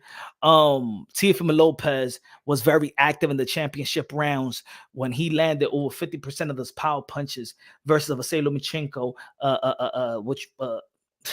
a master at that point. And a lot of people felt that Teofimo Lopez was green, but he wasn't. He was ready. We still haven't seen Gervonta Tank Davis face that level of an elite fighter. But you know what? He is an elite, skillful fighter. We can't take it away. Just like a lot of people feel like Matias passes the eye test, Gervonta Tank Davis has passed the eye test with flying colors. Is the reason why a lot of people go out to his fights, support him, sells out his crowd because his skills pays the bills, and his skills is really special. I believe that Gervonta Tank Davis is a special fighter when it comes to speed, power, and I believe that Teofimo Lopez is a special fighter as well. Now, one of the things is the difference between Teofimo Lopez and Gervonta Tank Davis is that Teofimo Lopez fight with emotions, and that could be good and that could be bad at the same time. I believe that Teofimo Lopez, I think both of these guys fight for the crowd, but I believe that my issue maybe with Teofimo Lopez is that he fights with a premature, he sees the fight going a certain way before the fight. And I think that he needs to do better in adjusting to what's in front of him, not adjusting to what he wants it to be. And I'll give you an example versus Sando Martin. I believe that Teofimo Lopez won that fight with flying colors, but it's not about winning the fight, but it's how you win. The frustration part is that he prematurely wanted to go into that fight, wanted to give a show. You know, he really cares about being a showsman. That's why we seen the leading up to the fight versus Jermaine Ortiz. Everything was about being a show. Everything was about the show. And then you got in the ring with somebody that didn't want to be in the show. He didn't want to be in the circus. He wanted to run away from the circus. So you never got the opportunity to give what you wanted to give the people. And that was a show. It's not about winning and losing when it comes to Teofimo Lopez. It's how he wins. And I believe that's the only issue that's probably hindering Teofimo Lopez. You know, if you're gonna fight a fighter like Gervonta Tank Davis, he has to control and channel the emotions inside the ring and not not having the picture before the fight, how this fight is going to play out. You know what I'm saying? And I think that's where you see the struggles. You see the struggle because the opponent is not given the looks that Teofimo Lopez wants so he could give the fans a show. You know what I'm saying? Once Teofimo Lopez don't give a damn about what the fans say, he performs like he did with Josh Taylor. He performed like Vasily Lomachenko during the pandemic where there was nobody in there. He had his eyes focused. It wasn't about playing around. It was not about the show. It was just about business. When Teofimo Lopez is about business, you already know. Look what they say, that Teofimo Lopez is the guy that fights to the level of his competition. If Gervonta Tank Davis is elite, what I know about Teofimo Lopez is that he steps up and wins big. Teofimo Lopez, if he fights at the level of his competition, he fought a champion, Richard Comey, got him out of there. Vasily Lomachenko, got him out of there. Josh Taylor, got him out of there. So if I say Teofimo Lopez, and I believe that Gervonta Tank Davis is also an elite fighter, then I believe that Teofimo Lopez will rise and fight to the level of his competition and actually do very, very well. His amateur sting is good as well. Gervonta Tank Davis has fought 200 plus amateur bouts as well. Both of these guys are highly polished. Both of these guys have an IQ. Both of these guys have speed and power more than anybody in this bracket. This is a good fight in my opinion. Now, let's see what the poll is saying right now. 60% got Teofimo Lopez, 40% got Gervonta Tank Davis. Now, this has been a closer voting pool than the other fights. 60%, 40%. Let's keep on talking now. Gervonta Tank Davis. Gervonta Tank Davis has an underrated jab, in my opinion. He has a good jab to the solar plex. He knows how to cover ground. He knows how to find his angles. Gervonta Tank Davis can fight on the inside. Gervonta Tank Davis can fight on the outside. We saw that versus Pitbull Cruz with one hand. We seen what he could do with his feet. I've been saying that for a long time in YouTube, that wait till you see Gervonta Tank Davis footwork. The thing is, he's just knocking everybody else out, but he's a very high IQ fighter, in my opinion. So, Gervonta Tank Davis, you know, I'm not gonna say that his defense is very, very like it's not excellent, but I think when he knows he could take some punches, he's willing to take some to give some. Pause. He was very, very smart versus the Rolly fight, even though I felt like Rolly was successful. Matter of fact, Rolly looked like the better boxer not the better boxer, but he showed like he had a jab. But again, Tank Davis did his thing. I think that Tank Davis' best win will be Mario Barrios, because I think that one aged better than any of his wins. He beat like again, Mario Barrios beat Ugas, knocked out Santiago. So I think that that Mario Barrios win at 140 is probably his best victory, and this is why I do have Gervonta Tank Davis in this in this bracket and in this division, because I believe that he has a good 140 win, in my opinion. So Gervonta Tank Davis, Teofimo Lopez, who's quicker? I believe that both of these guys are similar in speed, in my opinion. I believe that Teofimo and they're similar in output. I think that Teofimo Lopez throw a little bit more than Gervonta Tank Davis. I think that Gervonta Tank Davis, they both take the same type of risk because they're blessed with the speed and power. Teo was just bigger, in my opinion, and that's what makes him probably more of a dangerous fighter for Gervonta Tank Davis. But one thing I've noticed is that when it gets tough for Gervonta Tank Davis, I don't think he likes it when it gets tough. You know what I'm saying? I don't like when Gervonta Tank Davis in that post-fight interview, when they said, "Do you want the rematch with Pitbull Cruz?" And he said, "Hell no." Now a fighter would be like, "Hell yeah, man. Hell yeah, man. He fought real good. I'll take that. I'll run that back. He deserves a rematch from me." You know? I don't think that Gervonta Tank Davis could bully Tio. Um, I do think that I could see Gervonta Tank Davis fighting in the outside. If he was fighting in the outside versus Ryan Garcia, I think so. I think that Teofimo Lopez is just as tough than any elite fighter, in my opinion. This will be a tough fight. In my opinion, I think I got Teofimo Lopez winning this fight. But again, I'm not voting. I'm letting y'all guys vote. But Gervonta Tank Davis also have the skills and talent to beat a Teofimo Lopez. I just think that Teofimo Lopez is growing into his man strength now. He's an elite fighter. I just think that he's probably too strong. Not too strong in punches, just in punches. I just think that Teofimo Lopez never been hurt. Now, he been dropped, flash knockdowns, but I haven't seen Teofimo Lopez hurt. I've seen Gervonta Tank Davis be frustrated a little bit. But he has overcome, So this is a tough fight, This is a tough fight. If Teofimo Lopez doesn't go into this fight, with the preconception that it's going to be like, a show, and I don't think he's going to go into this fight like that. I think he's going to be laser sharp. I think he's going to have his eye focus, hawk eyes, and I think that Gervonta Tank Davis, he got the same type of I think I see this fight going to a decision, but I think that because Teofimo Lopez output will be more, I got this fight. I got Teofimo Lopez winning this fight 115, 113, probably 116, 112. I just don't think that if Gervonta Tank Davis doesn't take Teofimo Lopez out, he won't win a decision with Teofimo Lopez. He just doesn't throw that much to put the points up on the board in terms of scoring a bout. Let me see. Let me see what y'all saying. Karate Kid said, "Yeah, I thought that was telling." Punch nose. Life and Logic said, "Punch nose." Shy in the building. He said, "Tank is more calculated, but Tio is full of surprises. That's why it's a bit tough to call." Yep. I mean, that's Shy. That's probably one of the perfect response to it, right? Tank is one of the most calculated fighters, one of the most accurate power punches, or probably the most accurate power punches in the sport of boxing, not only in this division or the 135-pound division, but Tio's full of surprise. You never know what you're going to get. The only thing that we know for sure is, I'm not going to say for sure, but the conception is, the reputation is that Teofimo Lopez fights to the level of his competition. So that's the surprise, is that, damn, he fights this way versus Josh Taylor, and he fights the best guy, the top dog, and he beats him like if he was in another level.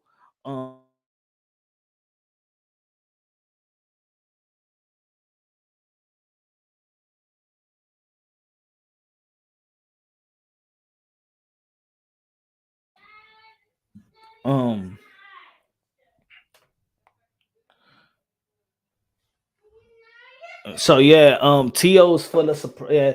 Tank is more calculated. Tio's full of surprises. I do think so, but both of these guys come to fight. I got Teo win on. Let me see what the poll is at. 54% got Teo. 56%. I really got to give this. Let's give it like what? Should I give it 5 more minutes because I could see the gap. The gap is closing. It's closing up. So I'm gonna give this 5 minutes. Let's see. Let's break it down more. Let's go. Let's go with the resume now. Let's go with the resume. Let's see who the intriguing resume of both. Let's go with Gervonta Tank Davis' resume. Let's go with the Gervonta Tank Davis resume. Gervonta Tank Davis. All right, let's go, man. He beat him Pedraza when Pedraza was undefeated. He beat him Liam Walsh, undefeated. Francesca, undefeated. Then he fought Suler. He fought Ruiz, nothing. Nunez, nothing. Gamboa. I think they gave him that little TKO. I think they could have pushed that to a 12-round decision. But I was not impressed with Gervonta Tank Davis versus Gamboa. Leo Santa Cruz, I think that everybody already knew what was going to happen to Leo Santa Cruz versus Gervonta Tank Davis. Mario Barrios, that was at the time that he beat him was like, oh really? Mario Barrios hasn't really done too much, but that fight has aged well. Pitbull Cruz was a short notice, so if we wanted to be real about it, it was supposed to be Rolly Romero. He fought Rolly Romero. Rolly Romero, in my opinion, we already know he's a champion right now. That's why he's on the poll on the bracket. But we already know that was going to happen. We haven't seen him in the fight, and then let's not forget that Mario Barrios was in a stipulation. Ryan Garcia was in a stipulation. So if I'm saying that the noticeable win for Gervonta Tank Davis was Leo Santa Cruz, we already know that Leo Santa Cruz was moving up and was not a power puncher. He was not going to survive. Leo Santa Cruz was not going to survive versus Gervonta Tank Davis. Mario Barrios, which I said is his best win at 140, but I heard that Mario Barrios said that he was in a stipulation he was in a rehydration clause, so he couldn't rehydrate more than 10 pounds. And Ryan Garcia was in a rehydration clause and a catchweight. So it seems like when it comes to if it's Teo versus Tank, and there is no stipulation and everything is just fair, I got Teofimo Lopez winning. Now, if you put Teofimo Lopez in a rehydration clause, maybe I could see Gervonta Tank Davis winning. But if it's straight up 140, no rehydration clause, I got Teofimo Lopez winning the fight. And I think that Teofimo Lopez got better wins already. He beat Richard Comey when Richard Comey was a respectable champion. He beat Vasily Lomachenko when he was regarded pound for pound. 1, 2, 3, could flip it around. There's only been how many fighters in the pound for pound list beat pound for pound fighters? You know what I'm saying? Canelo Alvarez beat Triple G, who was on a pound for pound. I think Teofimo Lopez, maybe in this last we could say in the last 5 years, is beating multiple guys on the pound for pound list in 140 pound division as well, in 135. So I got Teofimo Lopez. Resume is better than Gervonta Tank Davis for sure. 54-46. All right. Anything? Let's see what the people are saying. Any last move for Gervonta Tank Davis? Come on, bro. It's not that hard. Next. Your hands are full. Everybody knew about Santa. Put some respect Leo's name. Yeah. But everybody knew what was the outcome of that. All right, let's move on. Teofimo Lopez beats Gervonta Tank Davis. Let's put the bracket up. Let me see where we at. Boom. Teofimo Lopez wins on the poll, 55%, 45%. That was the closest vote out of all the fights, right? Let's end the vote. Teofimo Lopez wins 55% to 45%. Teofimo Lopez move on to the next bracket. This is looking like a good Final Four. Possible Final Four. Teofimo Lopez beats Gervonta Tank Davis. Subriel Matias beats Gary Antoine Russell. Devin Haney beats Ryan Garcia. And look, nobody could be like, "Hey, yo, Punch, you following, you doing a narrative. This is a narrative." No. This is the votes. People are voting for this. People are voting for this. Next fight. Hold on. Give me 1 second. Give me 1 second. Give me 1 second.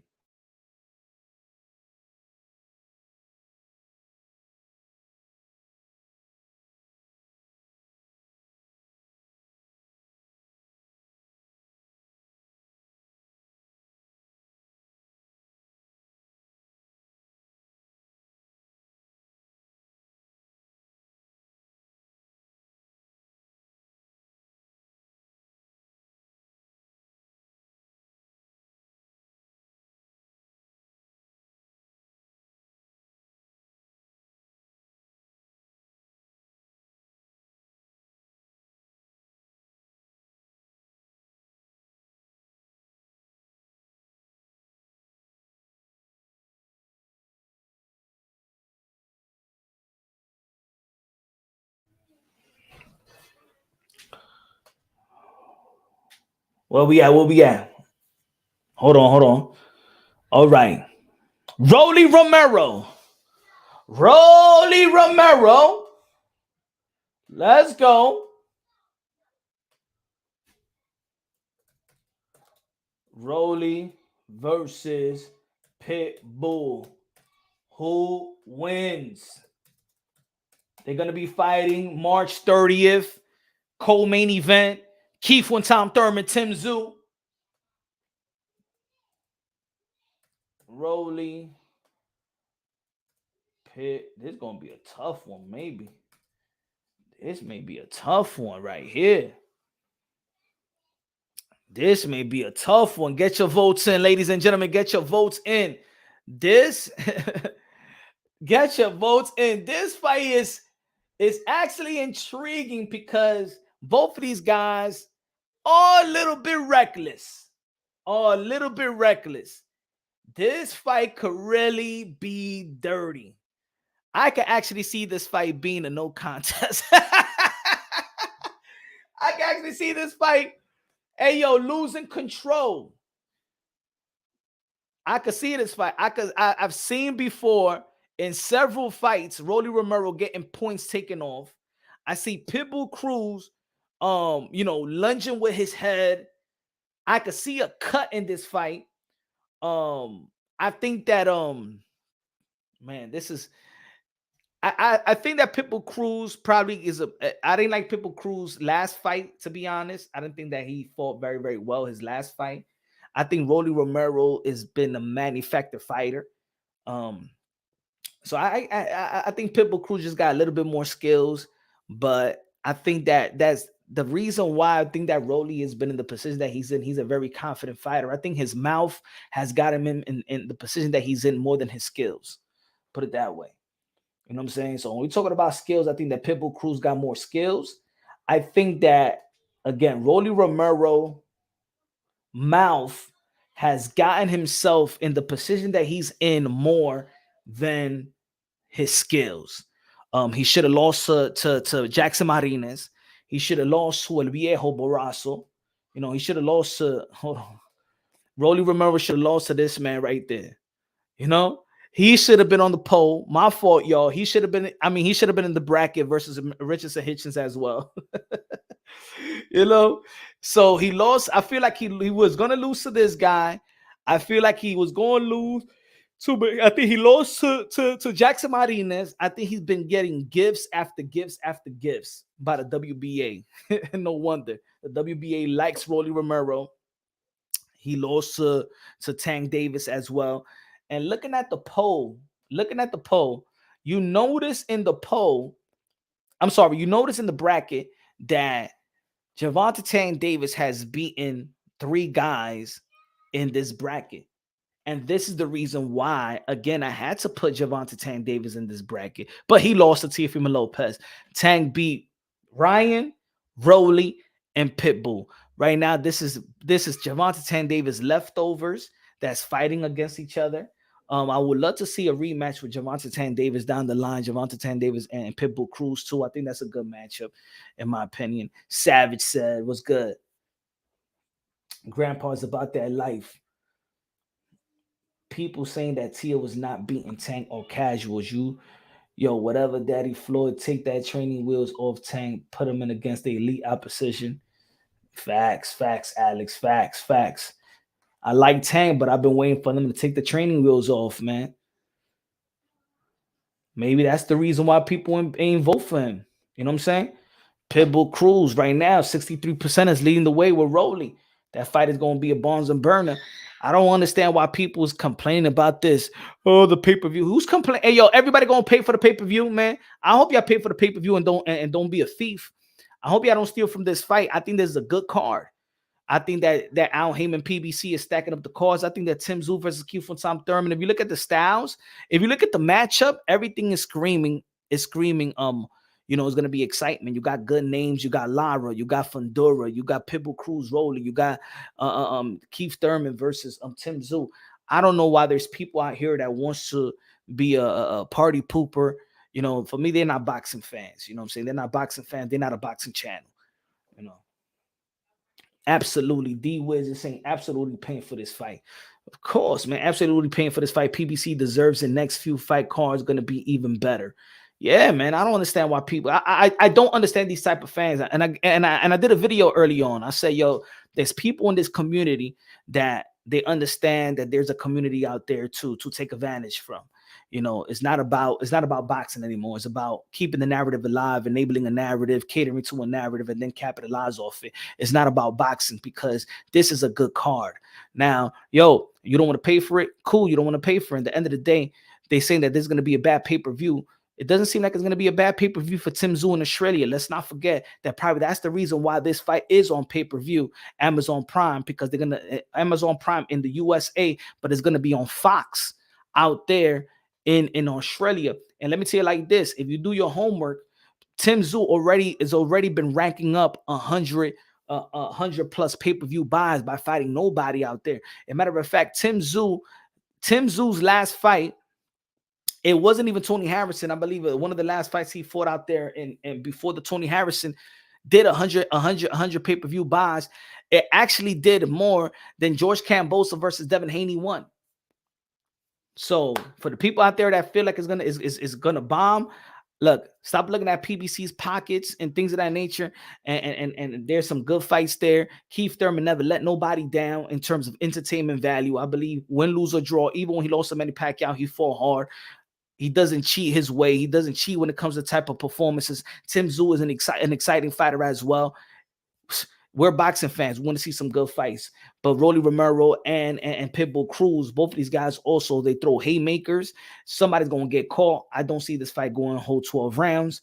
I think that Pitbull Cruz is really going to smother the work of Rolly Romero, and I don't think that he's going to do very good on that inside. I don't think that Rolly Romero is very, very clever.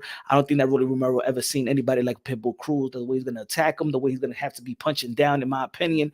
So I got Pitbull Cruz really neutralizing anything that Rolly Romero has in store. The jab will have to do a pretty good job. It did a decent job versus Gervonta Tank Davis for the most part, but then he got caught. I just think that Pitbull Cruz body work, I think the inside work, I think he's gonna smother his work and Rolly's work. I don't think that Rolly is that accurate in my opinion, but I believe that Rolly Romero is also strong. I think that he's gonna do, but I really saw him versus Tank, and I don't think that Rolly Romero uses strength, in my opinion. Who's the better boxer? I got Pitbull Cruz as the better boxer anyway, so I don't know. I don't think that Rolly Romero got anything better than Pitbull Cruz. You know what I'm saying? I think both of these guys fight with confidence. I think what you see is what you get. When it comes to Pitbull Cruz and Rolly Romero, let me put that photo up right now in the bracket. Where we at? We in the.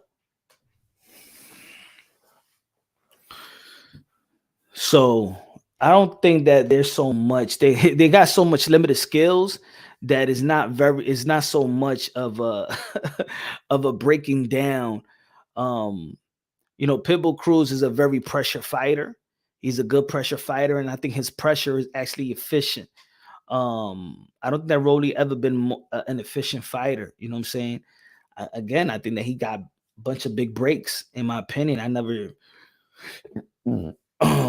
He's a well-conditioned athlete. He's confident. He's not talking a lot. I think that this is I think this is more of a do or die for Rolly. Can Rolly talk his way into another fight? In my opinion, if he loses to Pitbull Cruz, because he talked his way into another fight, the only way if it's a storyline with Teofimo Lopez, in which they're not friends anymore. Hey, if people vote for Rolly Romero, you have Rolly versus Teo, two friends that what I'm saying, they don't see eye to eye anymore. But going by the skills, I think Pitbull Cruz. I think let's see the resume now. Let's see the resume. The resume. Rolly Romero's 15 wins, 1 loss, 13 KO, and Pitbull Cruz 25 wins, 2 losses, 17 KOs. So Gervonta Tank Davis wasn't his first loss. He lost early in his career versus Luis Montano Alvarez out there in Mexico. This guy doesn't have a good amateur background, in my opinion. Yep, he doesn't have no amateur experience. Basically like a street fighter. So let's say Diego Mandeleno was a good win. You know what I'm saying? I guess you got Gamboa, who was already old. That was a good win. The last fight, the split decision versus Cabrera. There was people that didn't like the way he won, and Cabrera was actually an undefeated fighter. Both of these guys are moving in a political way, in my opinion. So they have political wins. So there's gonna be for real. This matchup is gonna be a political decision. It's gonna be a political decision, in my opinion. There's Manny Pacquiao promotions versus Mayweather promotions. The best win, wow. We have to say Pitbull Cruz best win will maybe have to be maybe the Madeleno, man. And the Rolly Romero win.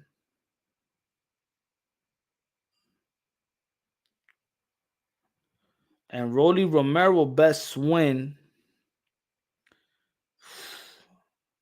Yigit. Anthony Yigit probably be his best win, in my opinion. Anthony Yigit. I think the Yigit's from Sweden or something like that. Yeah. I think Anthony Yigit will probably be his best win. I went to that fight. He got 2 points taken away. It was a very dirty fight. So this one is really a pick'em fight, but I go with Pitbull Cruz on this one. There's not too much to be breaking it down for this fight.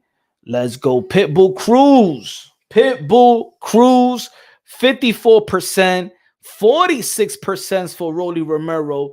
This is getting kind of close. Should I give it 2 more minutes and breaking this fight down? Should I give it 2 more minutes to see if it gets even closer? Seems like this fight could also be a draw, in my opinion. Let's see what the people are saying. You don't know boxing Shakur is a track star. I don't know, man. Who he's talking to, I think would be a legend. All my words will end Shakur. What? He said, mark my words, Cormel Motown will end Shakur. You bugging.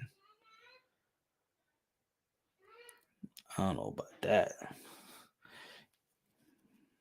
Not going to con.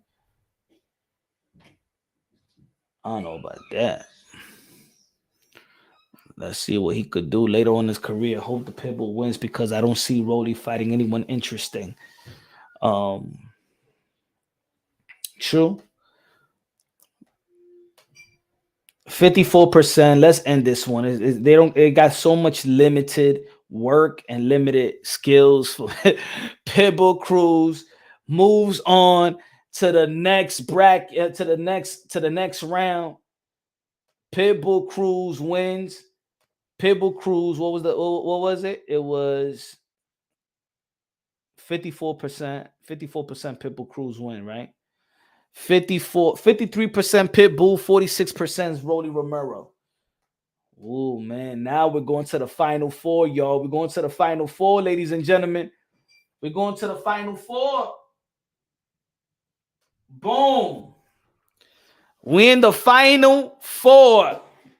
In the final four, ladies and gentlemen, smash the like button. We in the final four. Let's recap the first round. It was Subriel Matias versus Gary Antoine Russell. 69% voted for Subriel Matias beating Gary Antoine Russell. In the second fight, in the first round, we had Devin Haney versus Ryan Garcia. Devin Haney wins on a landslide as well versus Ryan Garcia. The people voted. Then it was Gervonta Tan Davis versus Teofimo Lopez. 55-45. Teofimo Lopez wins in the voting poll as beating Gervonta Tan Davis. And now, Rolly Romero versus Pitbull Cruz. People voted for Pitbull Cruz. 46, what was it? 46, 53, 54, 53, something like that. So we got Subriel Matias versus Devin the Dream Haney. Wow. Hold on. Let me erase a couple photos. Okay. Let's see this thing out. Boom. All right. This one out. This one out. This one out. What we at right now?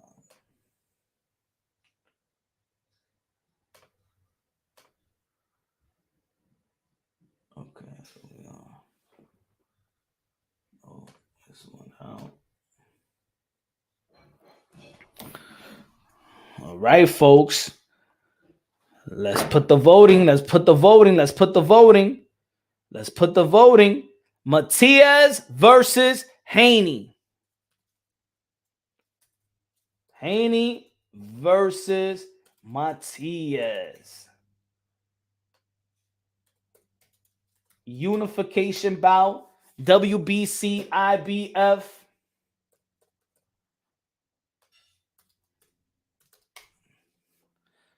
Let's see. Get your votes in, ladies and gentlemen. Get your votes in, ladies and gentlemen. We in the final four.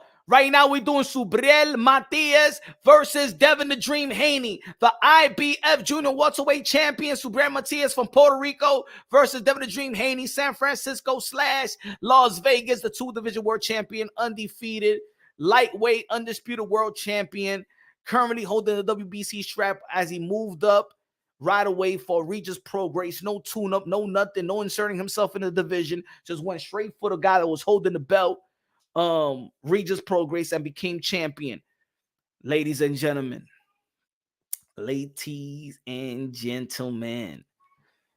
Subriel Matias versus Devin the Dream Haney. I gotta see this, because this is going to tell me if you in it for the feeling or you in it for the technical. Remember, leave your feelings to the side.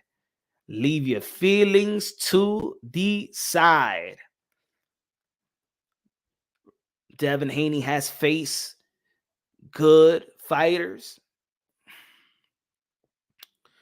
Devin Haney has faced elite fighters. Devin Haney's have faced champions. Let's go by. Let's go. Let's give what Devin Haney has done. What Devin Haney has done compared to Subriel Matias. And let's see if people really going to be real or feelings going to get in the way. Is it hype over it factor? Let's see. Let's go what Devin Haney brings to the table in this fight. Let's first go by who he's beaten. What have he done? You know what I'm saying? Devin Haney beating the likes of Antonio Moran, Zaul Abdullav when he was undefeated, Alfredo Santiago Dominican when he was undefeated, George Camboso when he was undefeated. So he's beaten a champion that was undefeated. He's fought a final elimination bout, not a final elimination bout with Saul Abdullav. He got elevated as a champion, never beat anybody before George Camboso to become a world champion. So, I think he knocked out, was it Burgos or Antonio Moran? I think it was Antonio Moran. He knocked out. That was his last KO. His last knockout was 5 years ago. 5 years ago was the last knockout victory or stoppage by Devin the Dream Haney. He's not known for his power. So in the past 6 years, Devin Haney has only got 1 stoppage. So power is not his forte.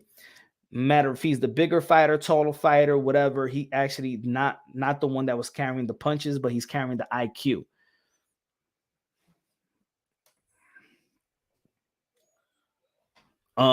So we got Devin the Dream Haney beat Gamboa, Santiago, Dominican Republic. That was, I remember, that was on the undercard of the Paul brothers, right? Joseph, okay, so Gamboa, ex-world champion. Jorge Linares, ex-world champion. Jojo Diaz, ex-world champion. George Cambosa was a champion. Vasily Lomachenko, ex-world champion. Regis Prograis was a current belt holder. So Devin Haney has fight in championship level type of fighters for the last several years.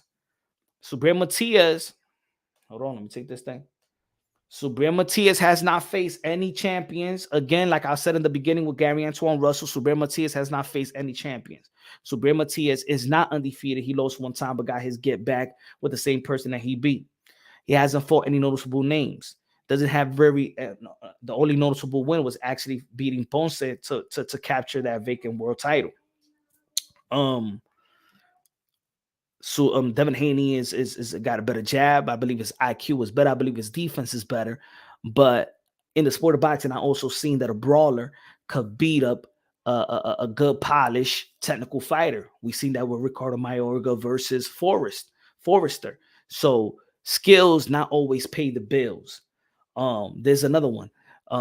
If Subriel Matias catches Devin the Dream Haney, just like I believe Ryan Garcia catches Devin the Dream Haney, I believe that Devin Haney would not survive versus the onslaught of Subriel Matias. I believe that Subriel Matias is a strong fighter. He's a durable fighter. And the thing, this is going to be dangerous that a lot of people ain't going to be talking about. There's going to be dangerous. A lot of people are going to be talking about. Let me see what the poll is. And I think that this is going to change how people may vote. 55% got Devin Haney. Matias, 45% got 44% right now. I think this may change. This may put a dent in the people that may not be cheating, that may not be picking Subriel Matias. Subriel Matias is an IBF champion. What that means? Subriel Matias is an IBF champion. What in the stipulation is there as an IBF champion? Anybody knows? He said Matias killed somebody in the ring, though. Yeah, he's a killer. He killed the Russian in the ring. God rest his soul, but that's the facts. You're right about that, Cobra Staddle. He killed a man in the ring. We can't push that aside, man. It's a life or death type of sport. He's the IBF champion. What is the stipulation with the IBF champion? Well, I'm surprised. This was a boxing crowd. Regis was a punching bag versus Devin. Rehydration. Thank you, Bang Bang Boogie. Rehydration. Guess what? Guess what, y'all? As much as we talk about the power of Subriel Matias, as much as we talk about how dangerous Subriel Matias is, a unification trumps the 10-pound rehydration, meaning that Subriel Matias could rehydrate his 15, 16 pounds, which makes him more comfortable, and more dangerous and more powerful. See, if we're looking at Subriel Matias ever since he became a champion and still retiring folks, right? I give him his just due. He's putting away whoever they put in front of. Remember, that's the terminology in the sport of boxing. I beat whoever they put in front of me. Who's they? The promotion, the promotional company, the managers, or whatever, and stuff like that. The sanctioning bodies. So Subriel Matias will not be in no rehydration clause. He will move up just like Devin Haney to the 165 pounds if he wanted to, which going to tell you that he's going to be more filled, more powerful, more comfortable, and willing to take more risks. Does that change anything? Does that change anything for y'all or no? Does that change anything that Subriel Matias is going to be more dangerous and more powerful than what we've seen him in recent fights? Let me see what the poll. Let me see if it activated the poll a little bit. Oh, yeah. It went from 46% to 48%. Subriel Matias. It seems like that information got people. Ooh. Seemed like that information was like, oh shit. That means he don't got to be in no rehydration clause. That mean I know Devin Haney. And guess what? Guess what though? Can you imagine if it was the other way around? If Devin Haney was fighting at the IBF and had a rehydration clause for the 10 pounds, he never would have gone to the 165. Can you imagine Subriel Matias walking around 165 if he's already taking out people? Punch skewing the betting lines with his input. I'm being for real, right? That's something that, see, in the Gary Antoine Russell fight, I couldn't say. See, in the Gary Antoine Russell fight, I couldn't say it because that's not a unification bout. You feel me? Hold on. In the Gary Antoine Russell fight, I couldn't say what I was saying because they will be in a rehydration clause. That's the reason why what was the reason? What's the reason why Richardson Hitchens said he doesn't want to face Subriel Matias? Because Richardson Hitchens is not wanting to get in the ring with Subriel Matias with the rehydration clause because he know he got to be at 100%. He got to be at 100% because he know that Subriel Matias is just not going to be 150 pounds. He's probably going to be in 156, 157, 158. He's going to be way too comfortable. And Richardson Hitchens is not a knockout artist. Devin Haney's not a knockout artist. So that's one thing I could give Subriel Matias on that side of things. He's going to be more powerful, more stronger, more lenient, more everything, right? But in terms of skill set, he's still not a more skillful fighter than Devin the Dream Haney. And I'm gonna put it like this: Subriel Matias in a recent interview did say that I can't outbox Devin Haney or Teofimo Lopez. So that right there tells me his mindset. He said in the recent interview, he said, I can't outbox Devin Haney or Teofimo Lopez. I only could beat them by knocking them out. So it's either I knock them out or they knock me out. Now, if he goes with that type of mentality, either he lose that way or win that way. One thing I don't see is Devin Haney stopping Subriel Matias or knocking him out.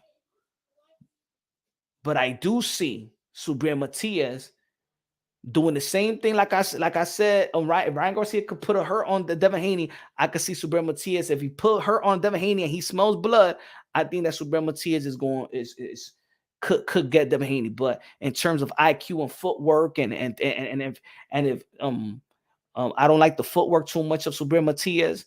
I think he's very predictable when I think his defense is wide open. But is he willing? If Devin Haney is willing to take the risks, you know what I'm saying? Again, I've seen the boxer lose to a brawler. I've seen the technical boxer lose to a brawler before. So I'm not even going to say this paid the bills. But Devin the Dream Haney, I think that he's getting very, very comfortable with himself. Subriel Matias has been in the 140-pound division ever since he started his career. So I don't know where he's at right now in terms of, if he's still feeling comfortable at 140. Devin Haney is feeling way more comfortable now, way more stronger. He's getting better as a fighter. Has Subriel Matias gotten polished up? Has he getting paused? Has he become a better technical fighter? I don't think he has the time to become a technical fighter at the age of 32, still with the same trainer. Shout out to Banda. He does have the Mexican style because I think he caters more to the Mexican style of fighting than anything else. He does train out there in Mexico, got the Mexican music, got the Mexican trainer and stuff like that. Give me 1 second, y'all. Give me 1 second. Vote on, get your votes in, Who you got? Haney 61%, 39% Matias. This is looking like a landslide. Hold on, but get your votes in, Hold on.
All right. They look like a landslide, man. 60% got Devin the Dream Haney. 60% got Devin Haney. Yeah, I just think that Devin Haney just got too much skills for. But how is it? So how about if I say so what would a fight be with Gary Antoine Russell versus Devin Haney? Would that be an interesting fight? Gary Antoine Russell versus Devin Haney. Who you think who wins that fight? I mean, just to say it in the chat. You know what I'm saying? We're not doing that already. Gary Antoine Russell lost to Super Matias on the poll. But I'm just saying, what would it? Will you think that'd be an interesting fight? Devin Haney versus Gary Antoine Russell. Matias' footwork is basic. Style was tailor-made to be picked and counter all night. I agree with you on that one. Devin versus Gary will be a chess match. Cleaver said Devin and Gary will be a chess match because it was a landslide with Matias and Gary Antoine Russell. I don't know if it was people just hype about it or people just doesn't know Gary Antoine Russell too much, but I just want to see where if people was picking for skills or people was picking for feelings. Gary Antoine Russell versus Devin Haney. How would that be? Matias throws almost 100 punch around, man, that means that he's gonna be subjected for counters.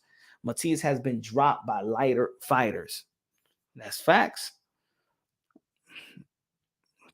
Haney won't beat Matias. I'm positive. Just hope we see the fight. Guts say.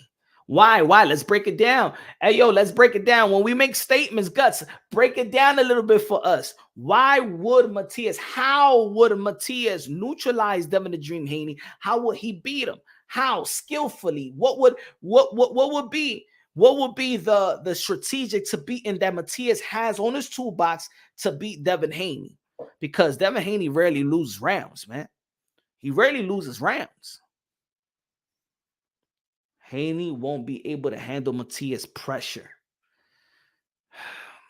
That's it. That's all he got, just pressure. What about them counters? What about them pivots outside? Look at Regis Prograis.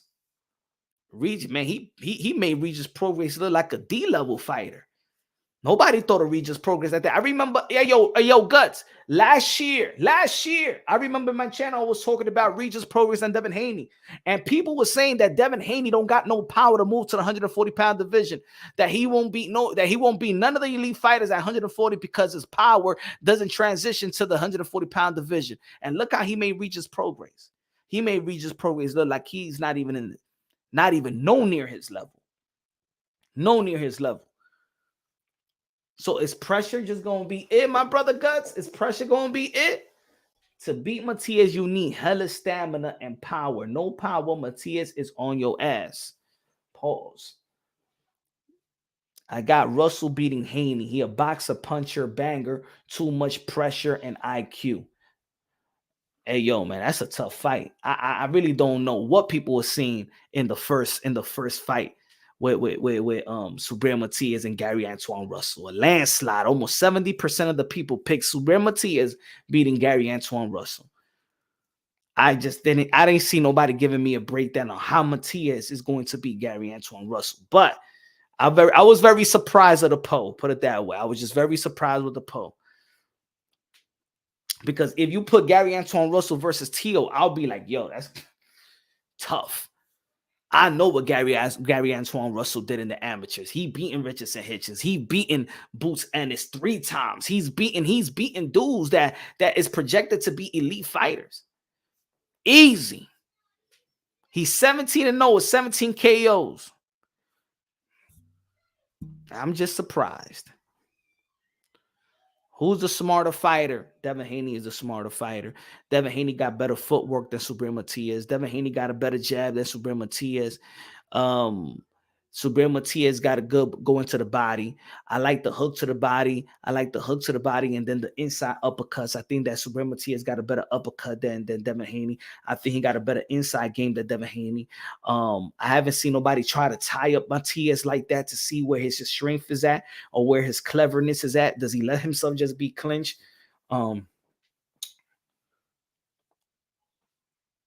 Facts. Who holding Anson Russell back?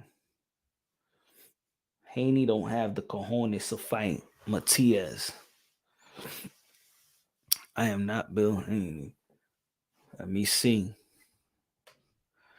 I got Matias, Devin Haney 59%, Matias 41%.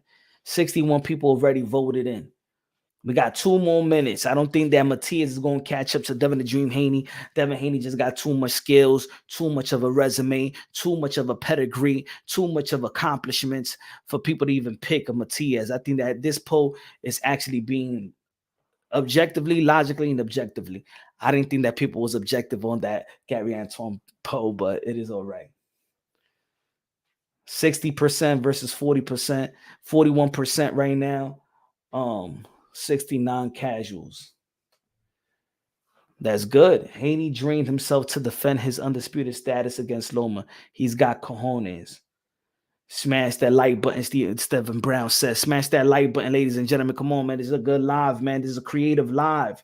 Creative live, man. At least I'm not like these other people that just talking, running up the mouth and talking ish. Let's go, man. Let's end this. Devin, Subriel Matias ain't gonna catch up. 58%, 42%. 58%, 42%. What does Subriel Matias got? Just power and pressure. That's it. Pressure ain't enough with a smarter fighter. Pressure is not enough. You got to give me something more than that. Power, pressure. That's it. Come on, guys. Come on. Anything for Matias? You don't got nothing better than Devin Haney.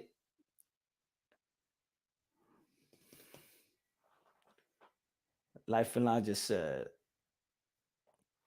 stamina, endurance. Stamina, endurance when he's the pressure. What about if somebody put him on the back foot? Devin Haney, I'm not gonna put Matias on the back foot. Haney's skills won't matter if he can't get Matias off of him. I don't think he got the chin. But nobody's landing on the same punches twice on Haney. You know what I'm saying? We've seen the vulnerabilities in both fighters, but we've seen way more vulnerability when it comes to Subriel Matias. And of yet, Subriel Matias is fighting fighters that hasn't accomplished a thing. So he's looking good. Devin Haney is looking good versus accomplished fighters. Devin Haney is looking good versus JoJo, versus Linares, versus Camboso, versus, and I think the Lomachenko, I think he made a good account of himself. I think he performed well. Win, lose, or draw, he performed well. He performed like he was in the level of Lomachenko. It doesn't have to be necessary that he beat Lomachenko, but if people thought that he lost, he still fought in the level of Vasily Lomachenko. He beat Regis Prograis moving up to the 140-pound division. Regis Prograis was an elite fighter in 140, beating Cepeda and stuff like that right after. People thought that his fight with Josh Taylor should have been a draw. They wanted to see the rematch to that. I haven't seen Subriel Matias beat anybody, bro. Got to give me something more than that to believe in. To believe in him versus elite fighters like Devin Haney. And Subriel Matias is not even on anybody's pound for pound list. I'm not sure Subriel Matias is anybody in the top 15 or top 20 pound for pound list either. So we moving on. We moving on, ladies and gentlemen. Let me stop the poll on this one. 58%. Devin Haney wins. Devin Haney wins.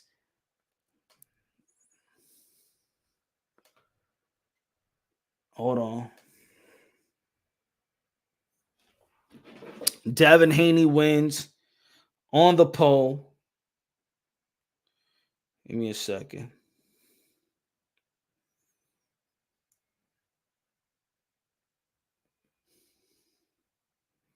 Smash that like button, ladies and gentlemen. Smash that like. Smash that like. 57 people looking on and this creative live. Letting me down, yo. We got to get this channel out the mud, man. 56 people looking on. We got to get this channel out the mud, my brothers and sisters. Come on, brother. This is no bueno, man. This move. It don't move the needle, man. It doesn't move the needle, man.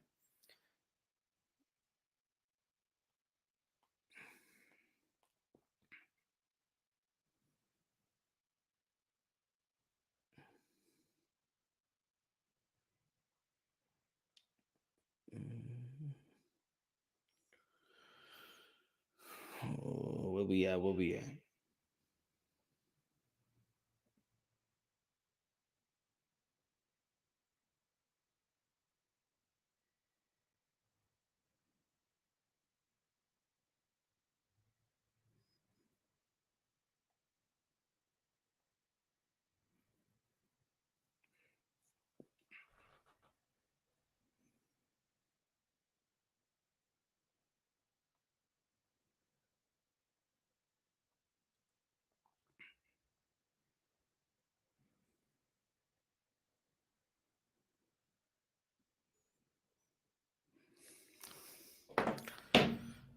Ladies and gentlemen, we got Devin the Dream Haney in the championship round. And the championship has made it to the final. To the final. Devin the Dream Haney beating Super Matias. The people has voted.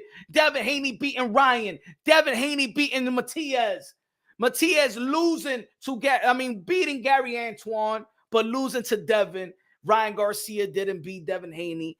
Devin Haney right now in the championship fight versus the winner of Teofimo Lopez versus Pitbull Cruz. Wow. Wow, ladies and gentlemen. Wow. Hold on. Ladies and gentlemen, who wins? Let me put the poll, the new poll up. The new poll. Who wins?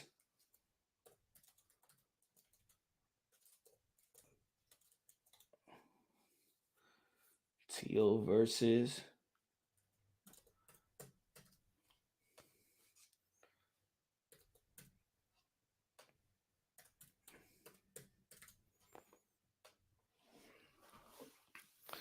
all right, get your votes in. Get your votes in. Get your votes in, ladies and gentlemen. Get your votes in. Who wins?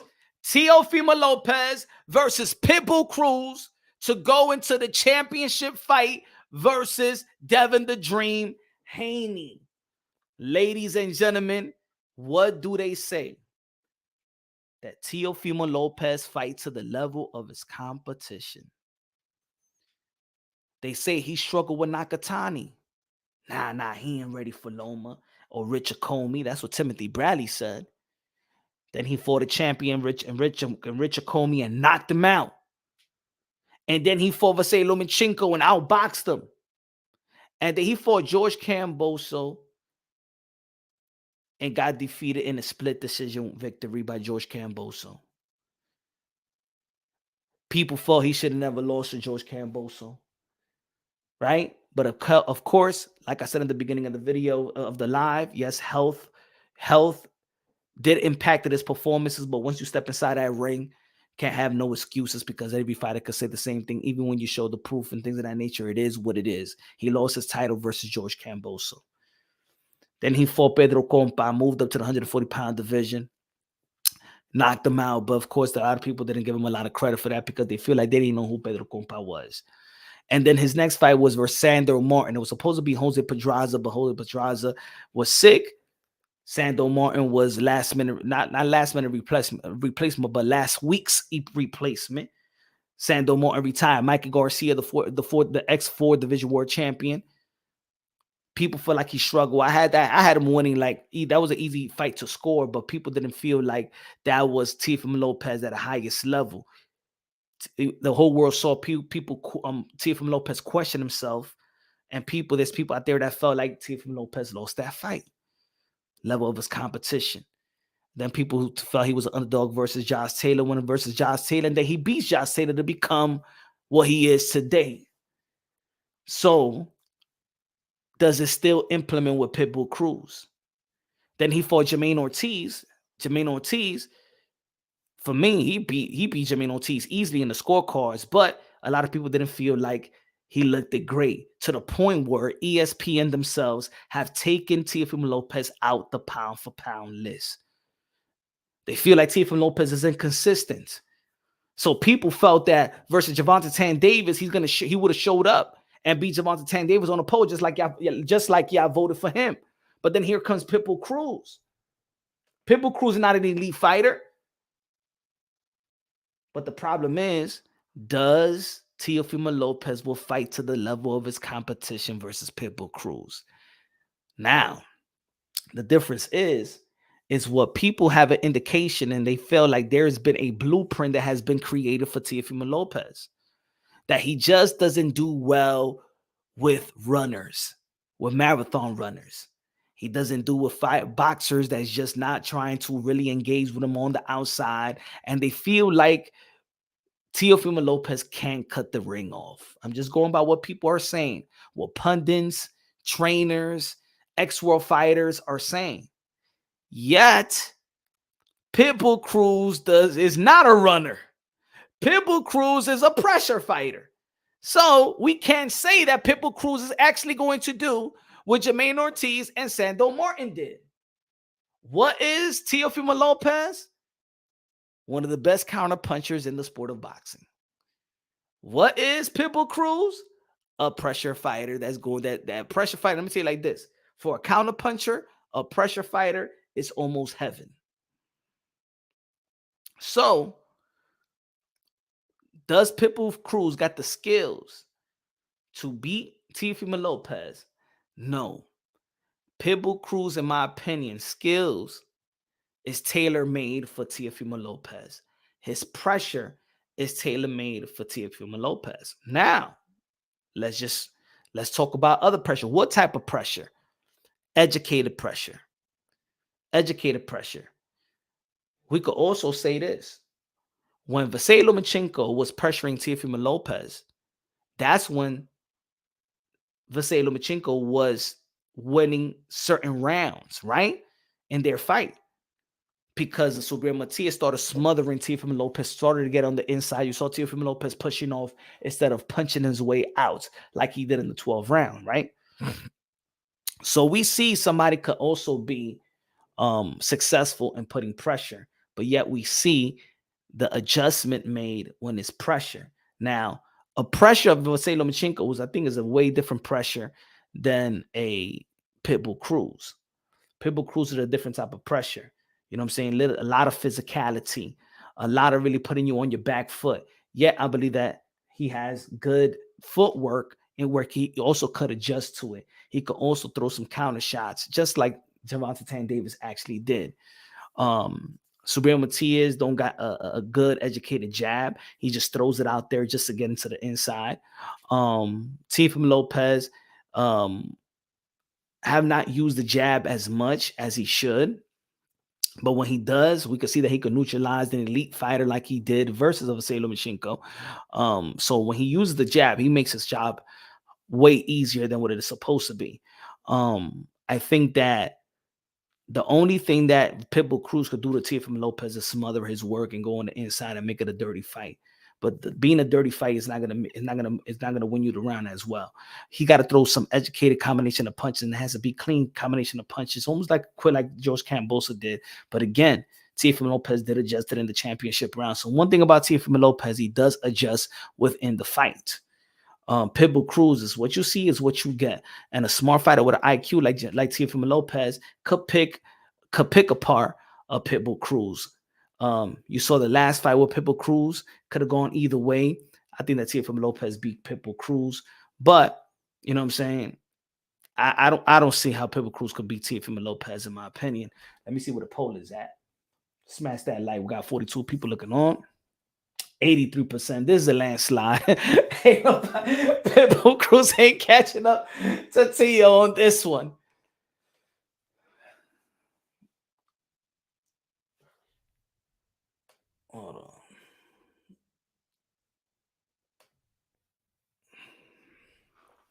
Hold on.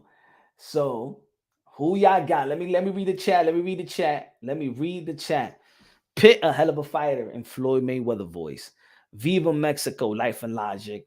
Come on, punch. Teal will beat Pitbull like Bud Dispense. Counter punchers feast on pressure. Facts, Cleveland. That's what I said earlier. Let's get the Teal versus Haney fight right away. Hey, look at, hey, yo, this is a landslide, man. Hey, yo, Pitbull Cruz got no hope. Pitbull Cruz got no hope, man. Shall we just go to the next fight? Pitbull Cruz got no hope. 84, 16%. Pitbull Cruz got no hope, man. Pitbull Cruz got no hope. That's at the poll. That's at the poll, man. This is a landslide. Teo moves on. Teo moves on, man. Teo moves on. Ladies and gentlemen. Ladies and gentlemen. Ladies and gentlemen, the final. When the smoke's clear at 140-pound division, the unified championship fight between Devin Haney versus Teofimo Teofimo Lopez. The people have spoken. The people have voted. Devin Haney versus Teo. 2024 Heisman night, December. Let's go. Who wins? Devin the Dream Haney, the 2-division world champion. Teofimo Lopez, the 2-division world champion. 135, Teofimo Lopez started it all. The captain of the generation, the commander-in-chief. Teofimo Lopez started it all for this generation, baby. Beating Vasily Lomachenko 2020, becoming fighter of the year 2020. Has Devin Haney become fighter of the year yet? Nah, because Naoya, because he fought in the same year that Naoya Inoue became a 2-division world champion, a 2-division undisputed world champion. He fought in the same year that Terrence Book Crawford became a 2-division world champion and fighting Errol True Spence in the welterweight division become an undisputed world champion. But if it wasn't for that, if it wasn't for the fight that the world been waiting for in Book Crawford versus Errol Spence, and if it wasn't for Naoya Inoue moving up to the bantamweight division and then fighting the likes of the unified champion Stephen Fulton out there in Japan, we could honestly say that Devin Haney could have easily been fighter of the year by beating Regis Progress of Vasily Lomachenko. Shout out to Bill Haney. He became manager of the year. I believe if Teofimo Lopez would have fought, let's say if it would have been Teofimo Lopez and Subriel Matias in November, Teofimo Lopez versus even a Jose Ramirez, if it would have been that, you know what I'm saying? I think that even Teofimo Lopez could have been maybe the fighter of the year, but he only beat Josh Taylor. The real undisputed champion, Josh Taylor, at the time. Remember, Josh Taylor never lost. So he could have been crowned. Teofimo Lopez this year could have been crowned if all politics pushed to a side, all corrupting politics pushed to a side, and the Belt Federation didn't tamper with the legacies of Teofimo Lopez and Vasily Lomachenko. And the sanctioning fees never would have been, if they didn't have to pay sanctioning fees, just like the women don't pay for sanctioning fees. I thought we were all about equality here. Teofimo Lopez would have been the first undisputed in 2-division, recognized 2-division. But I recognize it. So I recognize how special Teofimo Lopez is, even though that they've been snubbing him in the pound-for-pound list of late because of his performance versus the Boston Marathon runner Jermaine Ortiz. But what Devin has done, though, what Devin has done is that Devin has picked up the pieces of Teofimo. If what I'm saying is, see, if Teo never would have lost to George Camboso, Devin Haney would have never became a lightweight undisputed world champion. You know what I'm saying? Devin Haney has capitalized off the Teofimo Lopez downfall. He has capitalized off his downfall. You know what I'm saying? In a big way. Because capitalizing off his downfall was the reason he got top rank. Also exposing the politics of the sport of boxing. Because when Devin Haney did fight Vasily Lomachenko, and they was pushing two promoting fights, right? They was promoting the fight with Josh Taylor and Teofimo Lopez, Devin Haney, Vasily Lomachenko. ESPN and Top Brand exposed themselves by saying that Teofimo Lopez is just a unified champion when they was the one that promoted the undisputed between him and Vasily Lomachenko, because they wanted to promote that Devin Haney versus Vasily Lomachenko was for the undisputed. At the same time, they needed to promote Teofimo Lopez and Josh Taylor and call Josh Taylor undisputed versus the former unified champion, Teofimo Lopez. Devin Haney has been a headache to Teofimo Lopez's career.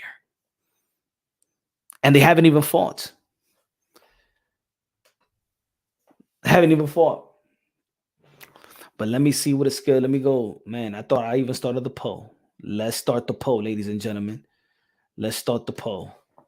Haney versus Teo.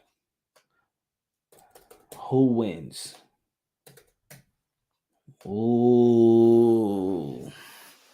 Now, like we were talking about Teofimo Lopez and what people feel is the blueprint to give Teofimo Lopez major problems is working from the outside, right? What Sando Martin did, what Jermaine Ortiz did, and they said, but if Devin Haney does what if Jermaine Ortiz could do that, and Sando Martins could do that, then Devin Haney could do it. How many people you heard say that?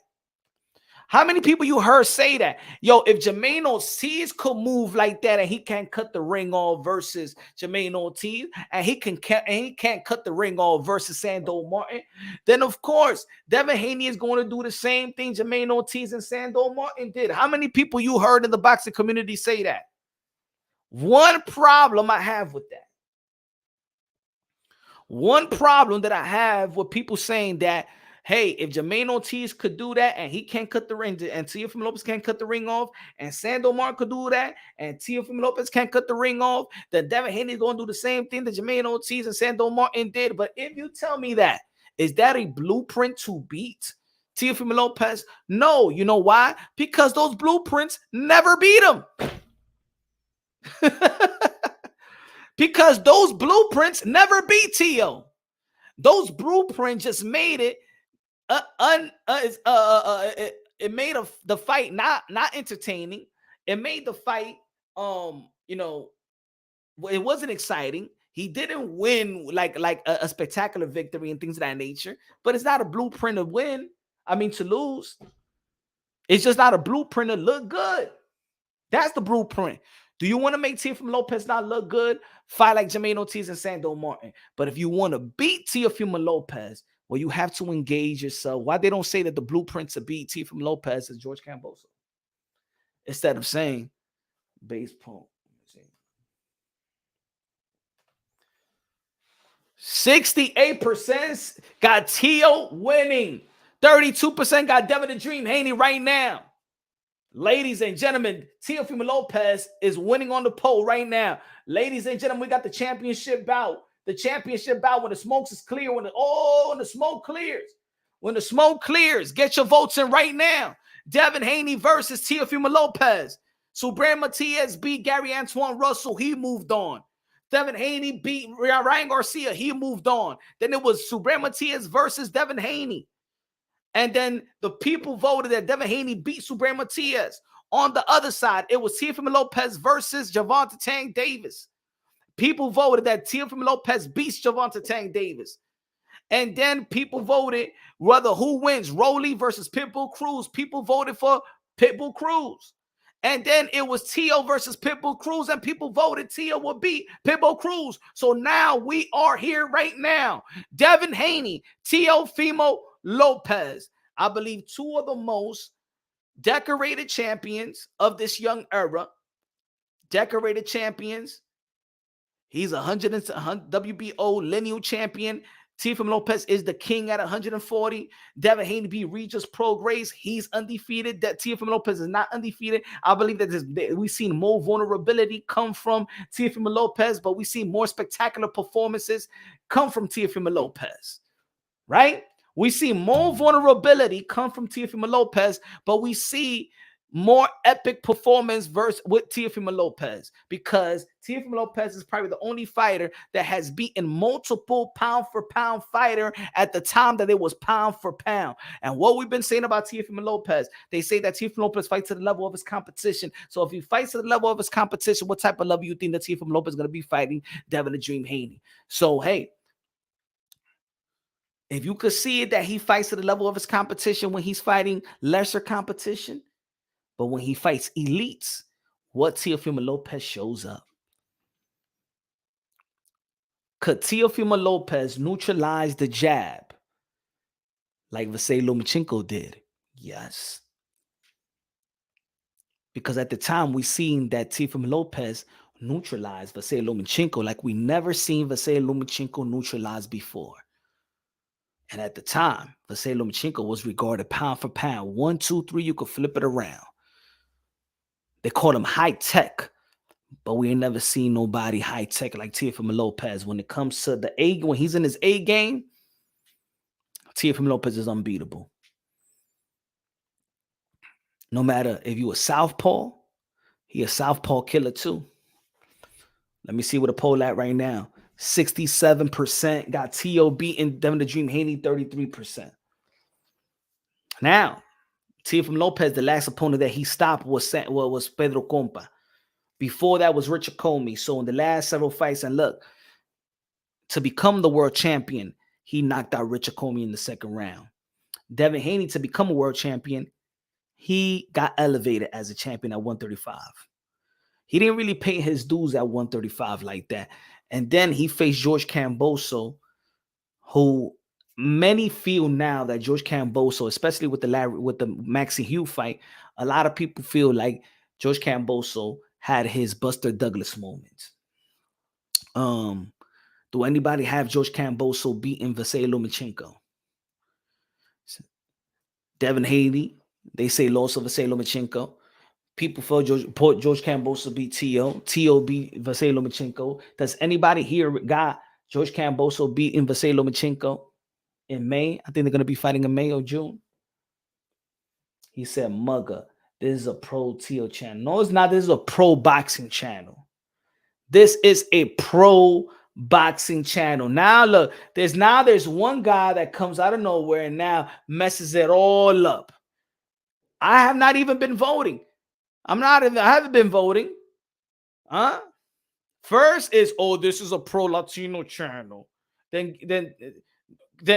Matias would have beaten Devin Haney in the polls. Come on, stop. Don't devalue the poll now. Don't devalue this live. Good looking out with the dollar. Business. With the dollar super chat. Good looking now. Appreciate you, bruv. T.O. at his best can't beat Haney, though. They fighting in May. I think Loma for the win. Yeah, I think I got Loma too for the win. I think T.O. will put pressure on Davis and has better skills than Ryan or Rolly. I would say he can beat Davis. Honest question, Punch. Does Ryan only have a puncher's chance? Nah. I think that Ryan has a skillful chance. I think that Ryan is a very underrated boxer, in my opinion. I think that people again, like I said in the beginning, I think that people I think he has more pressure than even a Devin Haney in his career. I think that people just don't want to keep it real. They see his looks, they see how he generates his population, they see that he talks, he's not hood, he's not this, he's probably not relatable to you know what I'm saying, the struggle. He doesn't look like he struggled, but he doesn't look like he struggled, right? Two-parent household. It seems like he comes from like a great wealthy background or something like that. I think that people, when they look at Ryan Garcia, they don't look at a fighter. You know what I'm saying? Because Ryan Garcia could knock somebody out in the 8th round and everybody talks about him like if he lost. You know what I'm saying? Look at that pressure. Look at that pressure. You know what I'm saying? T.O. ain't effing with Tank. Well, Tank lost on the poll, my brother. So he lost, man. Mugga, he lost. He lost on the poll. Sorry, man. He lost. I don't know what you vote. The voters talk to me. You know, hey, look. Hey, yo, Mugga. I was mad that Sleepy Joe became president, right? But the voters won.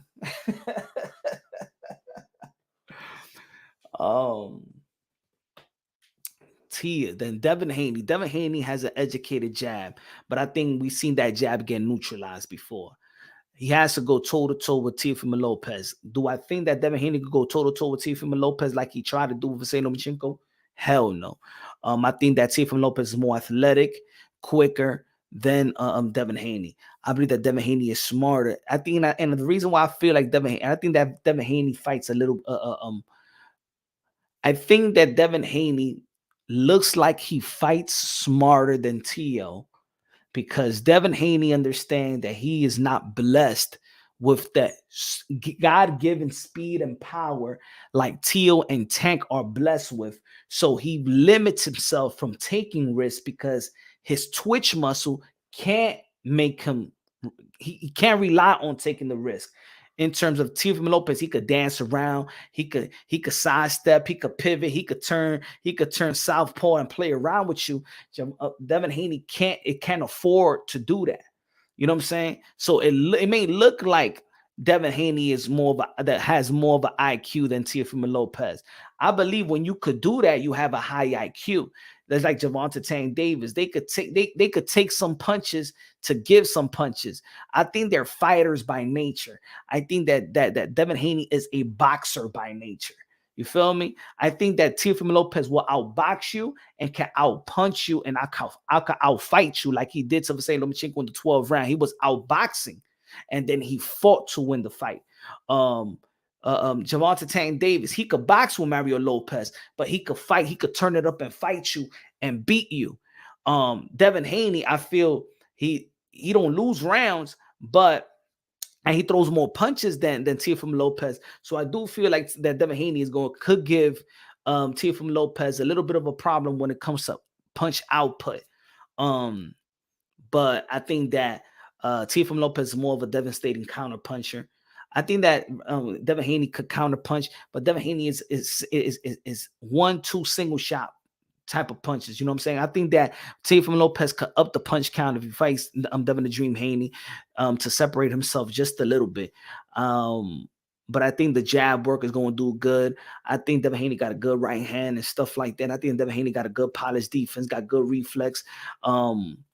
I think that Devin Haney is quicker on the reflex than he's on the offense. I think that Teofimo Lopez got good reflex. Even in the last fight, a lot of people want to critique how that fight went around, but Teofimo Lopez really got hit as well. He showed a lot of defense. He's not stuck on the one thing that I seen the evolution of Teofimo Lopez and Devin the Dream Haney. Both of these guys is not they have grown out of just being in that shoulder roll stance. You feel me?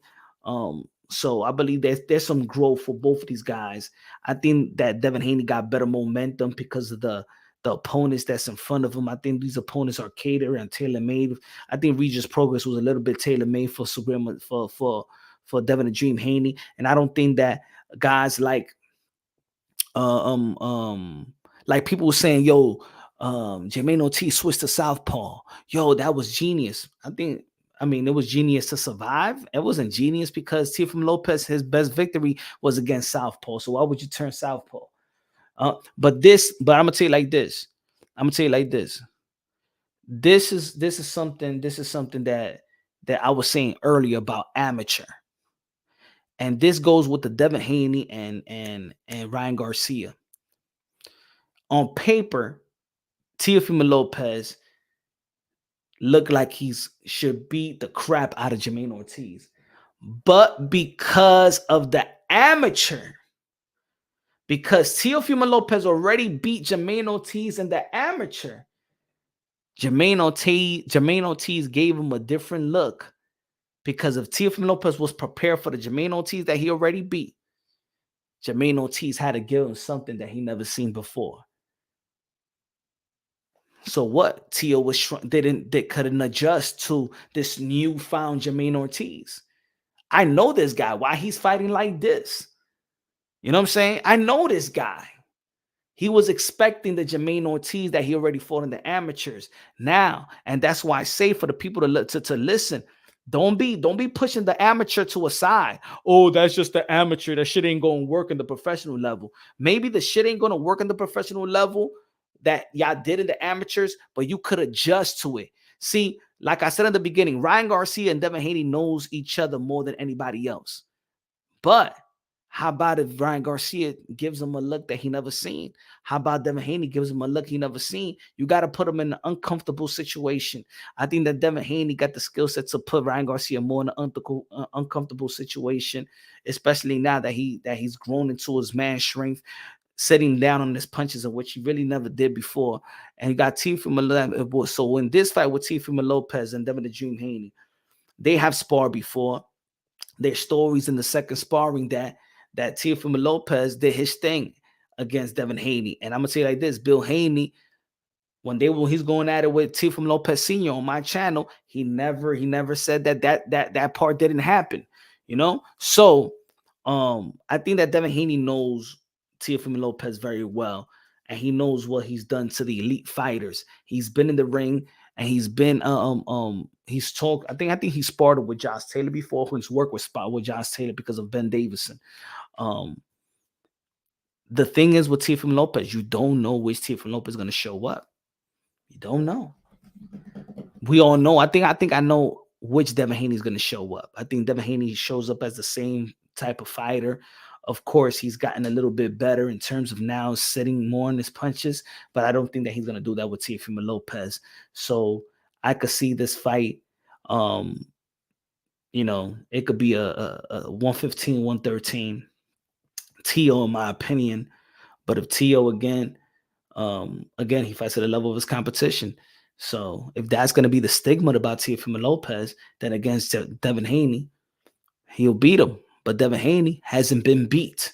Hasn't looked like he's close to being beat. Not even close. Rarely loses rounds. He got the point system on lock. He has not thoroughly implemented himself as the pro style. He's been winning with the amateur type of style in the professional level. Teofimo Lopez is implementing more of a pro style, right? So it'll be a 50-50 fight, in my opinion, especially now where they both at their career. I got Teofimo Lopez beating Devin Haney, but Devin Haney, if Teofimo Lopez doesn't show up, I think that Devin Haney beats Teofimo Lopez if he doesn't show up, and it has to be a 50% of Tio, because I still think that a 90% of Tio could still be Devin Haney. I think the power, I think the athleticism, I think that Devin Haney is not going to be running like a Jermaine Ortiz. I think he's going to be in the outside, but I don't think he's going to run because he's still going to have to get some points in. If you're going to run, you're not going to win the fight. So as much as people want to say that Devin Haney could do the same thing that Jermaine Ortiz or Sandor Martin did, he could do the same, but they never won the fight. So, yeah, do the same thing that Jermaine Ortiz did. You're not going to beat Teofimo Lopez. Do the same thing that Sandor Martin did. You're not going to beat Teofimo Lopez. They didn't beat Teofimo Lopez. So you got to implement a little bit of what Jermaine Ortiz did, a little bit what Sandor Martin did. Do what you do, and then there has to be in an undisputed championship bout in the 140-pound division like this will be. You have to win. You have to take it from the champion. Not take it from the champion, but you have to take it from one another. Put it that way. Let me see what the poll at. 58% got Teofimo Lopez. 42% got Devin the Dream Haney. Teal's great boxing IQ is a good start. I think both of these guys got good boxing IQ. I think both of these guys' resume is good, but the difference is Teal beat Loma when Loma was a pound for pound. Devin didn't beat that Loma. Devin beat the guy that beat Tio. People could say, and wasn't even close. A better opposition. Regis Prograis, he fought, but Tio beat Josh Taylor. He beat Jermaine Ortiz as well. Tio beat Sandor Martin. So even still, Tio got the better resume. In my opinion. In terms of where he fought these guys. Jojo Diaz moved up. He only had one fight at the lightweight division, and he moved up. Gamboa is not a natural 135-pounder, was an old man. Lenaro was the guy that was moving up. Tio beat these guys as he moved up. He beat Sandor Martin moving up, and he beat Josh Taylor moving up. And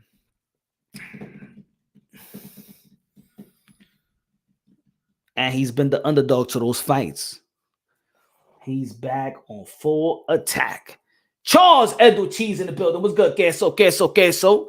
In the country, stop and Loma beat Haney in his own country. Haney, he's our man. If he can't do it, no one can. Who you got, Queso? Haney versus Tio. Who you got, Queso? Master boxer, easy work. Haney over Tio says. Queso. Ooh, wee. as again, man, I think it's 115, 113 call for me on the TO side. I could see how both of these guys could really do good. I could see the footwork of Devin Haney. I could see the footwork of Teofimo Lopez. If he just goes into that fight, not thinking about entertaining the crowd, just have that. I'm just trying to win the fight, and that's it. And I think that's the Teofimo Lopez that, he didn't care about anybody heading to the Josh Taylor fight. He didn't care about the fans or stuff like that. He didn't care about the fans with the Vasily Lomachenko fight.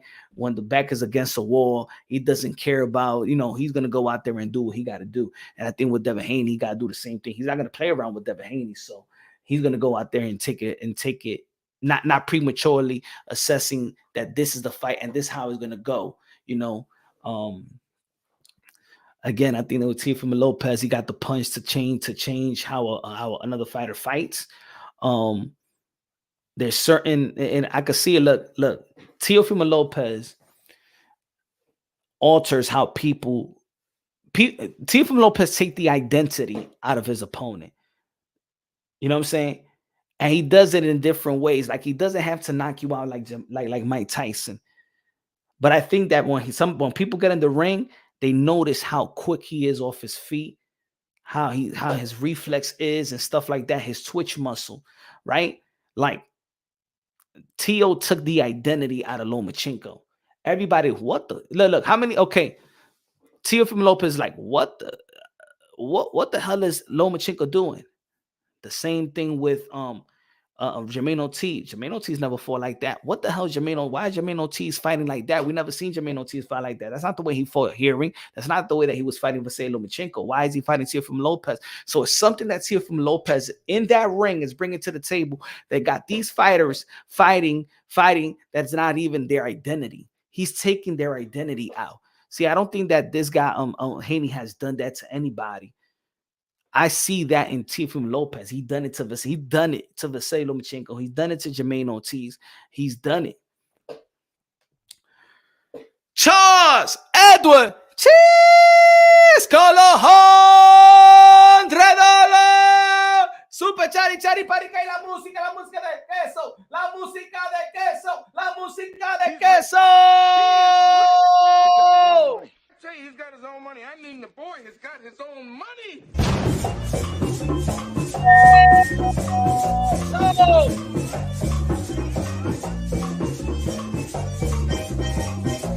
Dice.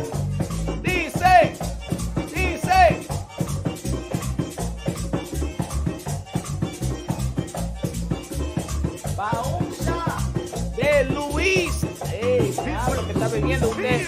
¿Ah? Dame un ching. Hey, yo.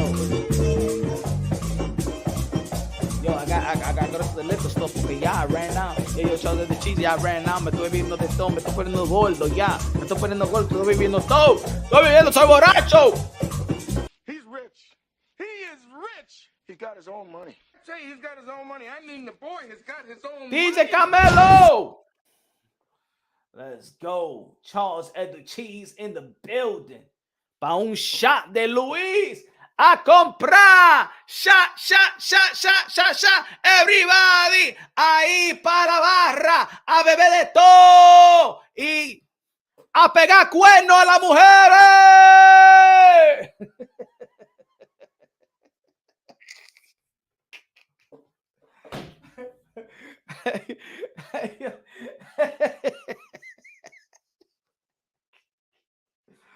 Mira yo, Charles de Cheese. Ahí para la barra a pegar cuernos. Y después cuando mira el teléfono, ¿y quién es esta tipa? No, mami, yo estaba tomado. ¿Quién es esa tipa? I don't know the bitch.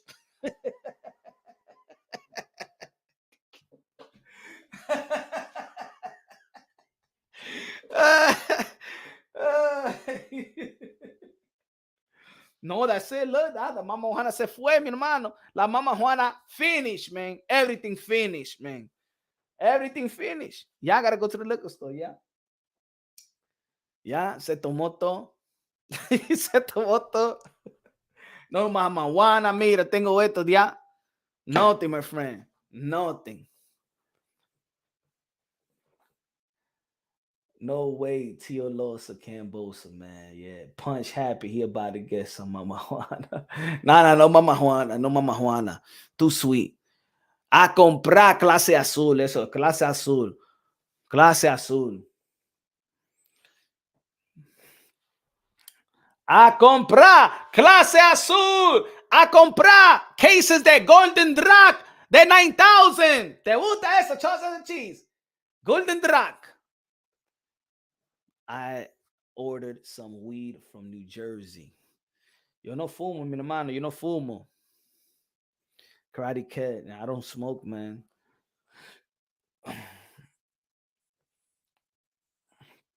Ay, mira. En Soul Socks. Swax. ¿Qué estaba haciendo la tigre allá? ¿Ah? Se encontró un hombre. ¿Ah? ¿Ah? What she was doing? El cuerpito. Se estaba haciendo, se estaba haciendo de nalga ella, y la teta. Ah, se lo hizo ya Santo Domingo. Over there's $300 for this, $300 for that. 600 for the left, 600 for the left, 600. Mira, 600 for the left, 600 for the right. That's how.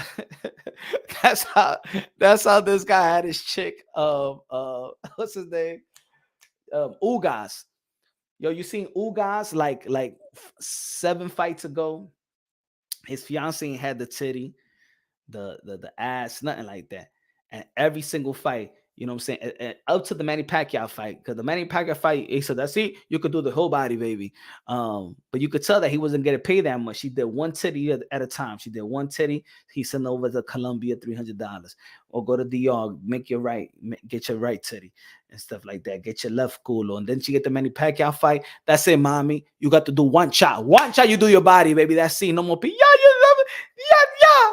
You don't que say the bottom lip and then the upper lip, and I gotta do all in one time. Sí. Sasosua. Mira, yo estaba mirando eso en YouTube también. Yo estaba mirando así y la esposa estaba ahí, yo estaba. Me pasó Santo Domingo, tú verás. Mira esta tigra. Oh my God.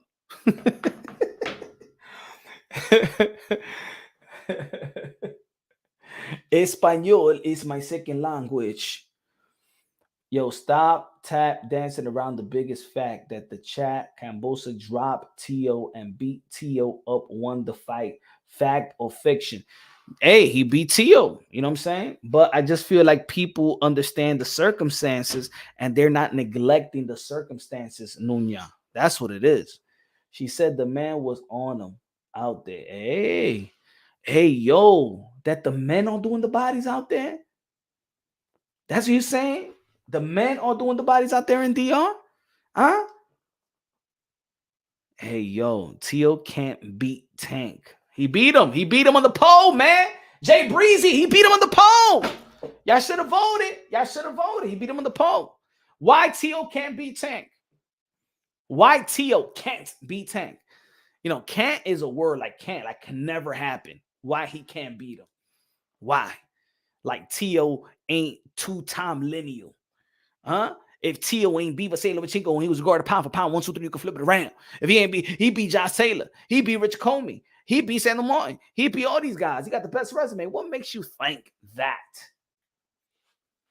You really think Lombas beats Tio again? Hell no. Hell no, Cambosa. Hell no, man. Hell no. I'm telling you, Charles, man. See, that's what it is. See, I asked Tio. Wednesday. That Wednesday. The next day was Thursday, which was Thanksgiving. This man was suffering. I said, why you postpone it? Why you gonna fight? Everybody knows that. Everybody knows. People that know. People that know. You know what I'm saying? People that know.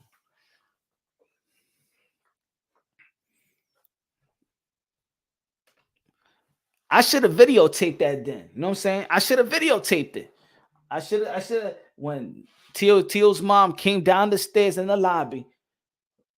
At what was it? 1:30 in the morning, almost 2:00 in the morning. We was in the hotel, in the lounge and stuff like that. She came down with her pajamas and she wanted Tio Senior crying to take him to the hospital. That Friday night, I know that, man. Come on, man. I don't know why I'm gonna lie. No, you got to give me the benefit of the doubt on this one, man. I would be lying if I say it. Yo, I will be fake. I will be fake if I say anything less. Cause then people gonna be looking at me like, yo, you was there, yo.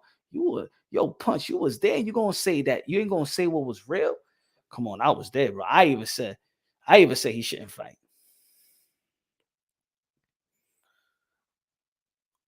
I even said that.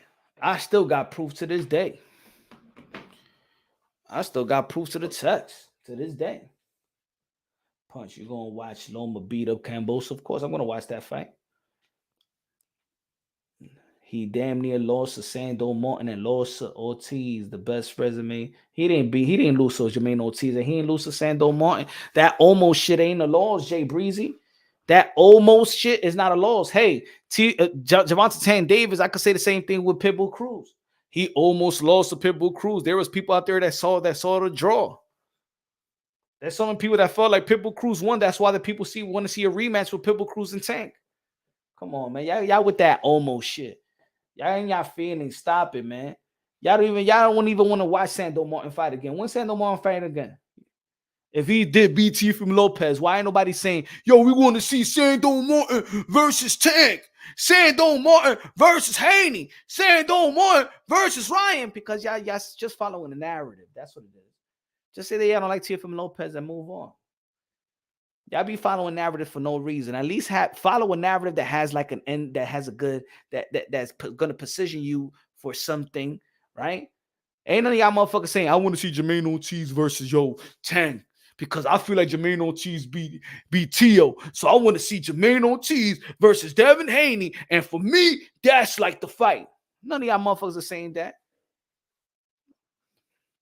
Come on, stop it, y'all. Exactly, Sean. Y'all that almost. He almost got beaten by Sando Martin. What the fuck that Sando Martin did with a flash knockdown? Well, he did the whole fight. Run. Now y'all like runners all day. Now y'all like runners. Huh? Now these motherfuckers like runners nowadays. Run! Good. He ran. Yeah. You can't catch him. Aha! You can't catch him. You can't cut the ring off. Go to the left. Go to the other turnbuckle. You know what I'm saying? Don't fight in the middle of the ring. Hurry up! Miss! Go! Run! Don't let him catch you. Don't until he'll catch you. He ain't catch you. Woo! Woo! Woo! Motherfuckers be mad corny and shit. These motherfuckers be mad corny. Sando Martin really beat Tio. Jermaine Ortiz beat Tio. How? Well, he ain't cut the ring off. Why he ain't cut the ring off? Well, you gotta cut the ring off.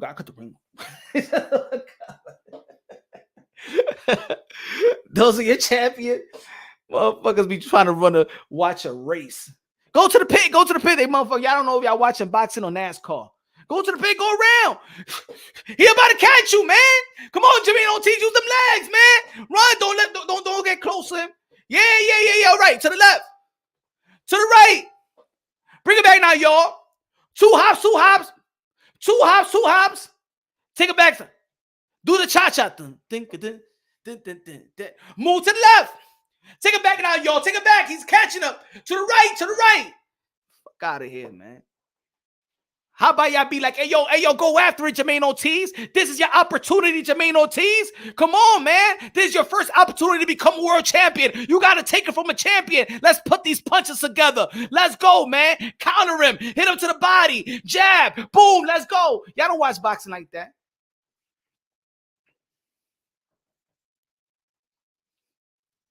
These motherfuckers we be put in the same highlight. They see the same high. They go to the second round. They go to the second round and see the flash knocked down by Sando Martin and Teofimo Lopez, and then they show to everybody. Look, he lost to Sando Martin. Look at the flash knockdown. That's it. In the 10th round bout, that's all you're gonna show, huh? He lost. Look. He knocked him out in the second round, and then the referee didn't call the other second knockdown, so he won the fight.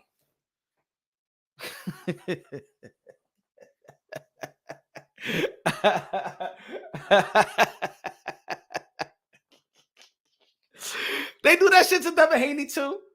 Hey, yo, if Jorge Linares could make Devin Haney do the salsa, you feel me? Imagine what Tank could do. Imagine what Tio could do. If Jorge Linares could do that, imagine what he could do. Look at how Tio catches them like Linares, but Tio finished. Oh boy, Tio will hurt Haney badly. I think so. Martin knocked that down twice. He said Martin knocked him down twice and still lost. And you ain't thinking about him, Jay Breezy. You don't care to see Martin's next fight. He lost. And then after the fight, he beat Josh Taylor. What did Sandor Martin do after? What do you see his last fight without Googling who he fought after?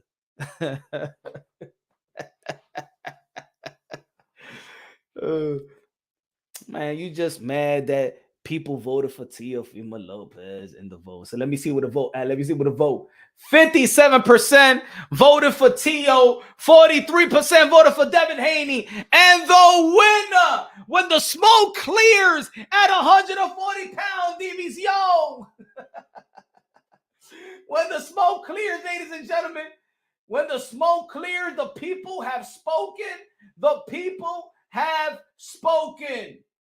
And the winner, Teofimo Lopez, when the smoke clears, when it finishes the tournament. Let's go. Teofimo Lopez beat Devin the Dream Haney on the polls. You got 58% pick Tio, 42% pick Devin the Dream Haney. Teofimo Lopez is the king of 140.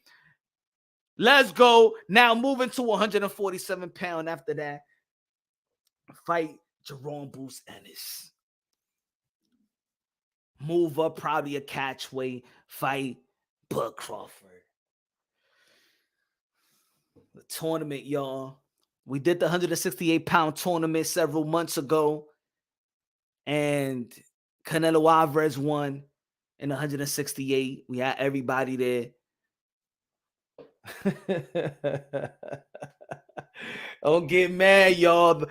Don't get mad. Hey, yo, I was mad too. I was mad when people voted for Sleepy Joe with Joe Biden. I was like, that's a lie. That's a lie. They cheated on the voting poll, man. It was supposed to be 45, man. It was supposed to be Trump. Hey, the voters voted. Don't get mad at me. Don't get mad at Punch. I didn't even vote. Savage, I didn't even vote, Savage. You feel me? I did this fair and square. I put up great matches. Hey, yo, with the fans that Tank has, you know, they could have voted Tank, but they voted for Tio. Hey, I thought, to be honest, if it was up to me, I would have had Gary Antoine Russell beating Matias, but people voted Matias. You know what? It is what it is. Hey, I may have Ryan maybe beating Haney. I don't know. It's a 50-50 fight, but Devin Haney won in a landslide. You know what I'm saying? Gervonta Davis and Tio 50-50 fight, but Tio won.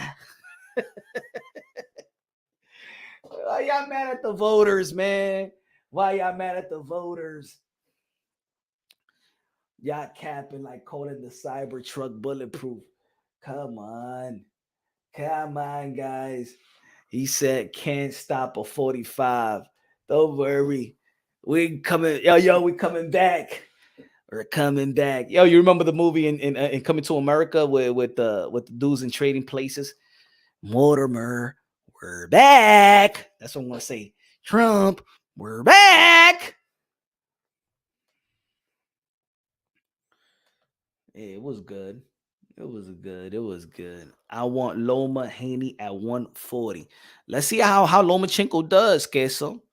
You know what I'm saying? I think that Lomachenko needs a statement win, because if he puts a statement win, if he stops George Kambosos and does what Tio and Haney couldn't do, Lomachenko was back in the mix.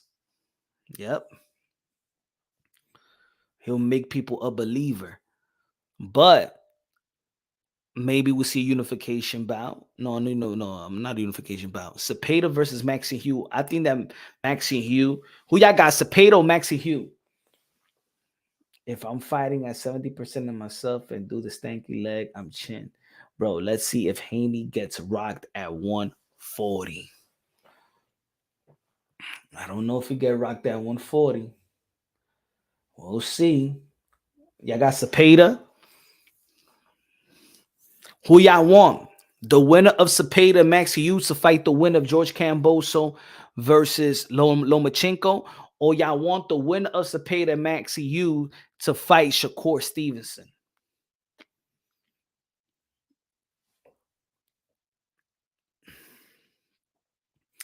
I think that Shakur Stevenson will re-sign with.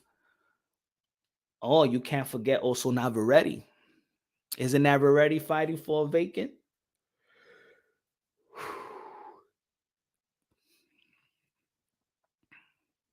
Niggas love criticizing Tank for stipulation, but don't give Dev credit for draining himself for the bread.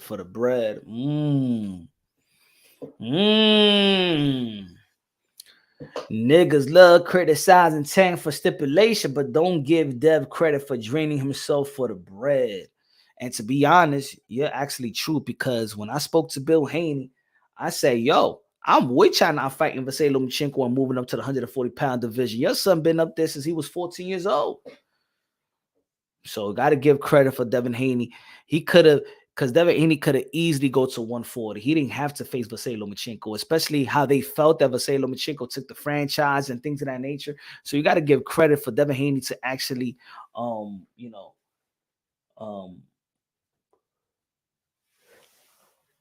putting his undisputed belts on the line and defending it when he didn't have to defend it versus Vasily Lomachenko. That that probably the powers that be wanted Vasily Lomachenko to win. Maybe.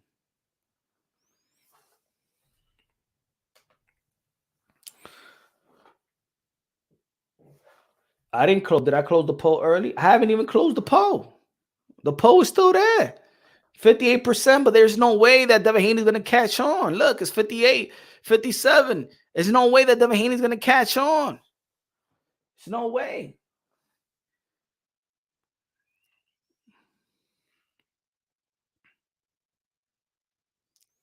He said, Punch just trumped the vote. The vote is there, 57%. We ended right there, 57%. Let's go. Teofimo Lopez, when the smoke clears. We did it fair and square, guys. We did it fair and square. Teofimo Lopez wins the poll. We're actually going to do, I'm thinking about doing the 150-pound division. But I don't think that people, maybe we're not going to keep it real. I want to do 130 too. 135. What other division we should do next? What division we should do? The heavyweight? Should we do the heavyweight division next? What division we should do next? The heavyweight division or the 150-pound division? Or 135? GM says 135. Which one we should do next?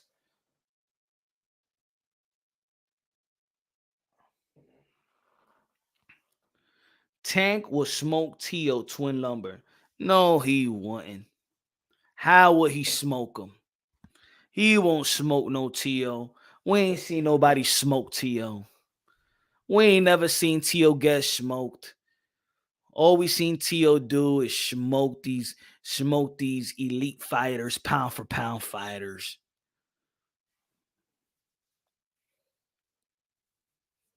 Who's the best rehydration clause or catch weight fighter? Floyd, Tank, or Canelo?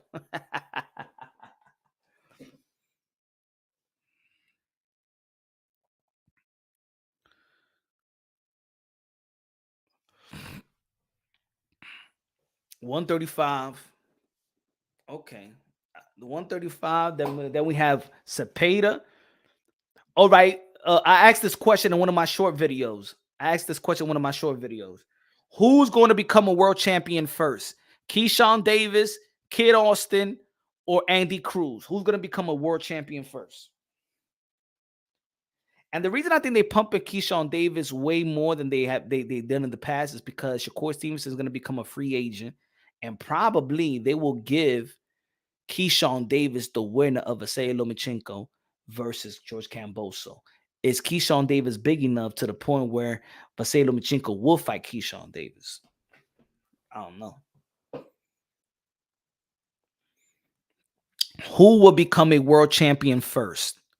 Keyshawn Davis, Kid Austin, or Andy Cruz? All these guys already in position in any belt federation as a top 10. Let me see if they moved up Keyshawn Davis in position. Let me see.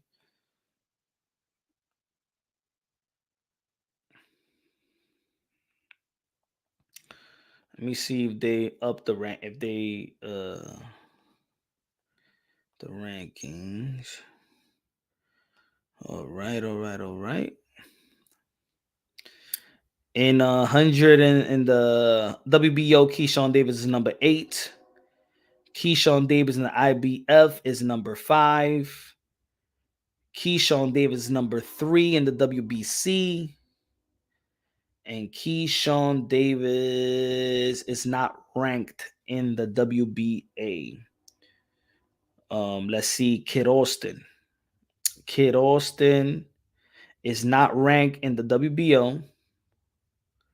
Floyd Schofield, Kid Austin is not ranked in the IBF. Floyd Schofield, Kid Austin is not ranked in the WBC.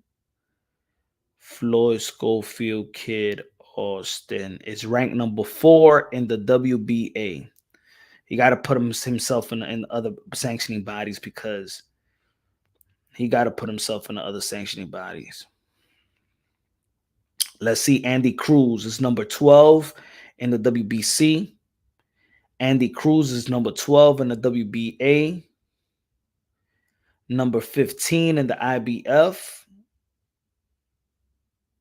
And is not ranked in the WBO.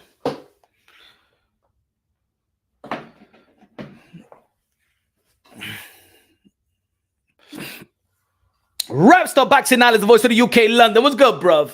He says, smash the like, everyone. My last day on the YTBC for a while. Rapstar Boxing Knowledge, the voice of London, the voice of Liverpool,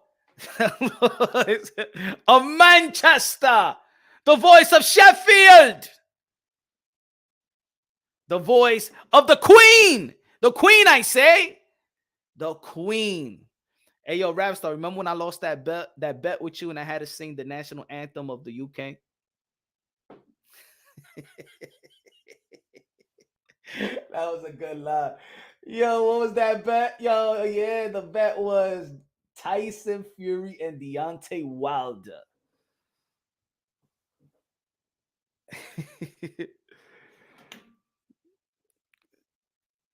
Yeah, man, I lost the okay, so I lost the bet with Rapstar Boxing Knowledge, and I had to sing the national anthem from the UK.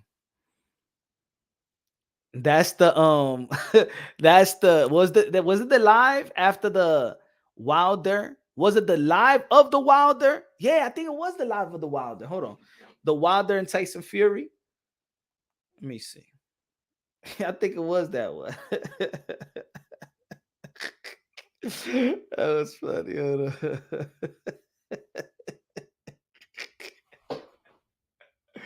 on. Hopefully you were better than the 11-year-old. I like going big or going home. Charles, I'm going to focus more on my business as the boxing channel is minimum support. Hold on, let me see. Hold on.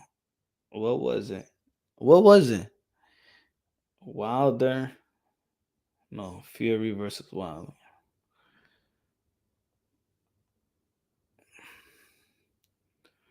The live. What was the live? Did we do the live? Postpone.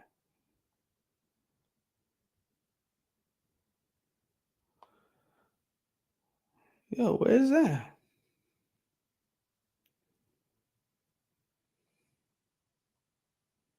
Oh, there you go. There you go. There you go. Hold on.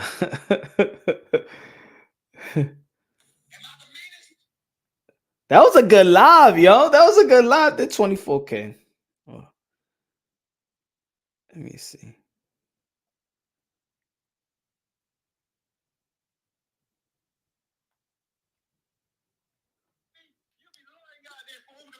Hey, yo, Rap, remember? Hold on. You better go and fucking ask for your sins. You better go to the fucking church and you better pray every day for the lies that you gave for the Gypsy King. 78, I'm gonna make you 87. Go fucking change your fucking name, bitch.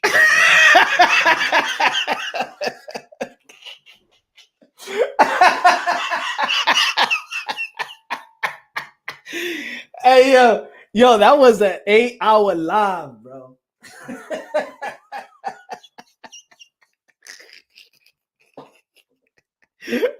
Hold on. Motherfucking lying bitches. All fucking lying over Tyson Fury for 2 years. And this is what happened. So now what we're gonna hear? I wanna hear apologies from all those dirty American, dirty scumbag, boxing fake motherfuckers. I need apologies every single day or I'm gonna expose these motherfucking 40, 50-year-old scumbags. What happened, world cocksuckers? What the fuck happened, world cocksuckers? Where the fuck Tay Jones? I want all the smoke. Tay Jones, you motherfucker, trying to fucking hate on my country. I'll come over there and fight you, you pussy. You gotta knock the fuck out.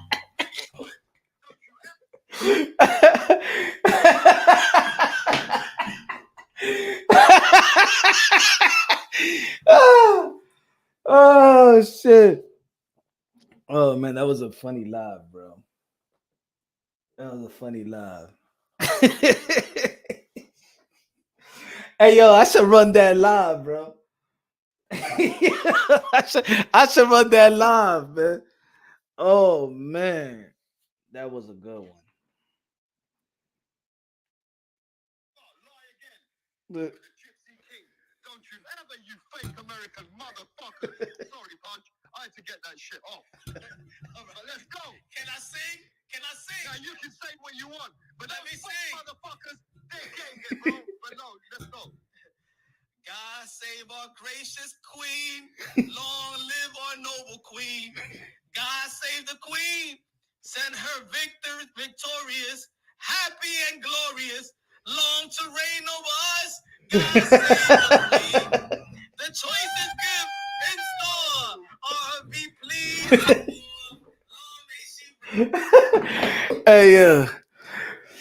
Hey yo, when Punch and Rap gets together to flame people, man, it's must see TV.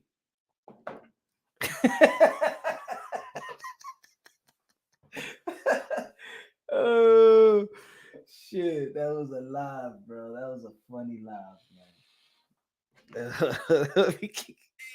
May she defend our laws and never give us cause to sing with her heart and voice. Punch. What? That's not part of the song. You made it up yourself. Go and she's glorious. Man, hey, listen, Punch, at least you tried. Punch, I gotta tell you, man. Oh shit, what a live, man. That was a live. Thinking about it, Raymond Moshella this style. Autocorrect fucked me hard right there. Thinking about it, this style Nakatilia, unlike Shakur. I mean, 135 Shakur. I think we're all gonna fall down to maybe Shakur Stevenson versus Javante Tank Davis at 135. Even if I do the poll, I think 140. Even I think I would have put more people interesting. Who would have won? Barroso versus Pitbull Cruz. I don't know what people's gonna vote. The old man. I don't know. I think people was unfair on the poll with the Gary Antoine Russell.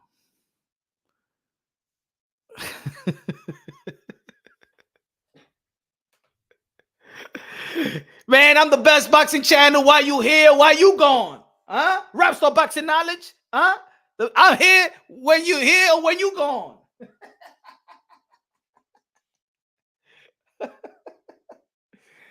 Oh shit.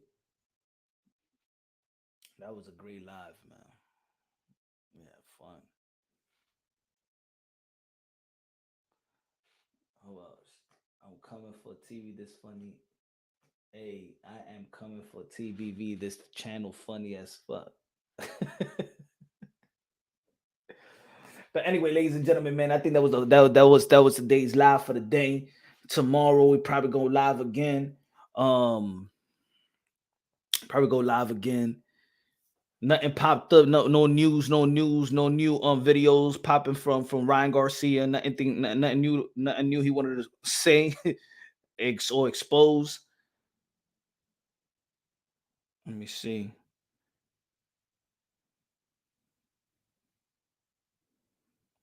One time.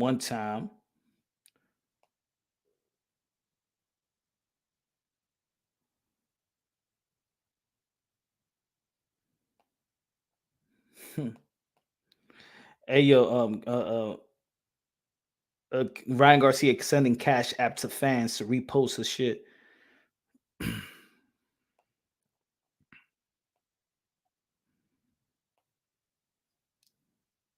But yeah, man. All right, Punch. Hey, yo, ladies and gentlemen, y'all already know, man. Tomorrow we back at it. Punch Unboxing. Hope everybody take care of themselves. Thank you for people that witnessed today's live. It was good. It was creative. Smash that like button if you haven't become a member of Punch Unboxing, become a member of Punch Unboxing. You haven't shared the live, share the videos, subscribe to the channel. You already know, man. God first, everything second. 5 plus survive equals true champions. Teofimo Lopez once again.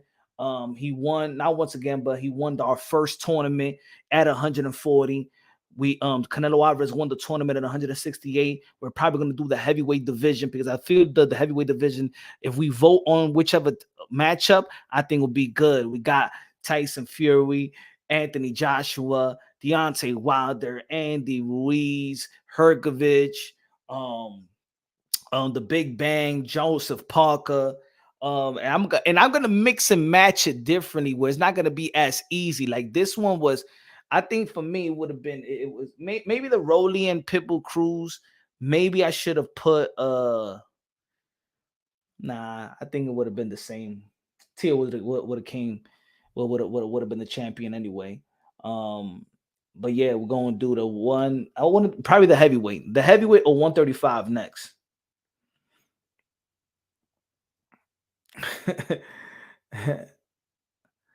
Soon, man, soon.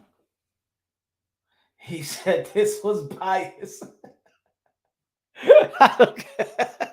There's not a bias. Come on, man. I put Tio versus Tank. Tank got way more fans than Tio. That would have been easy. People would have voted for Tank. Come on, man. Come on, man. Come on. Come on, Jay. Stop, man. And so should I just all right. Should I just take Tio out next time? Should I just take Tio out next time? If that's going, y'all gonna say that, oh, we all know that Tio was gonna be. Come on, man. I ain't even vote.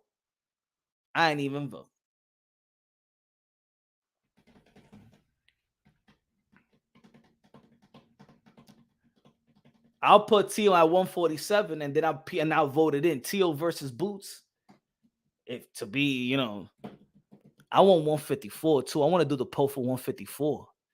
154. Virgil Ortiz versus Boots. Ooh. Conor Ben versus Josh Kelly.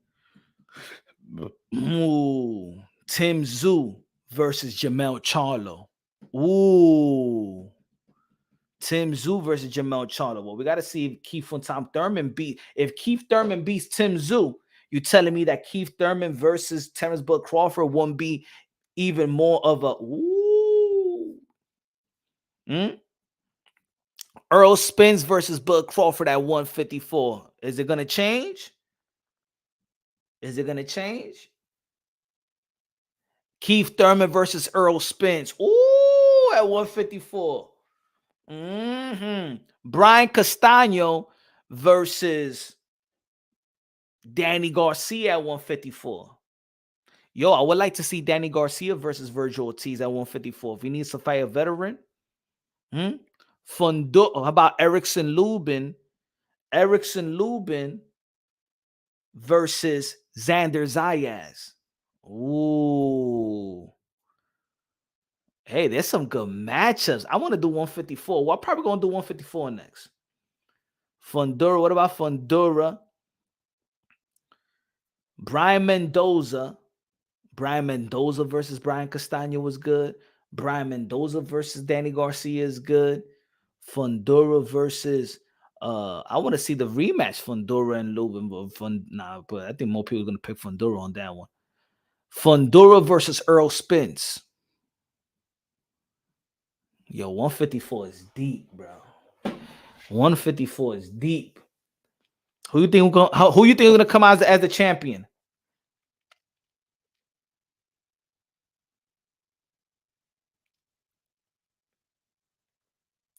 Fundura versus Tony. Tony is moving up to 160 though. Tony moving to 160. 160 is a ghost town. I never want to do 160. 160 is boring. Jamel Charlo versus Bud Crawford at 154. I don't know why people just think that Bud Crawford is gonna beat Jamel Charlo. I don't know.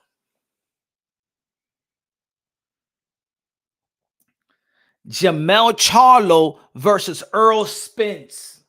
Ooh. Jamel Charlo versus Earl Spence at 154.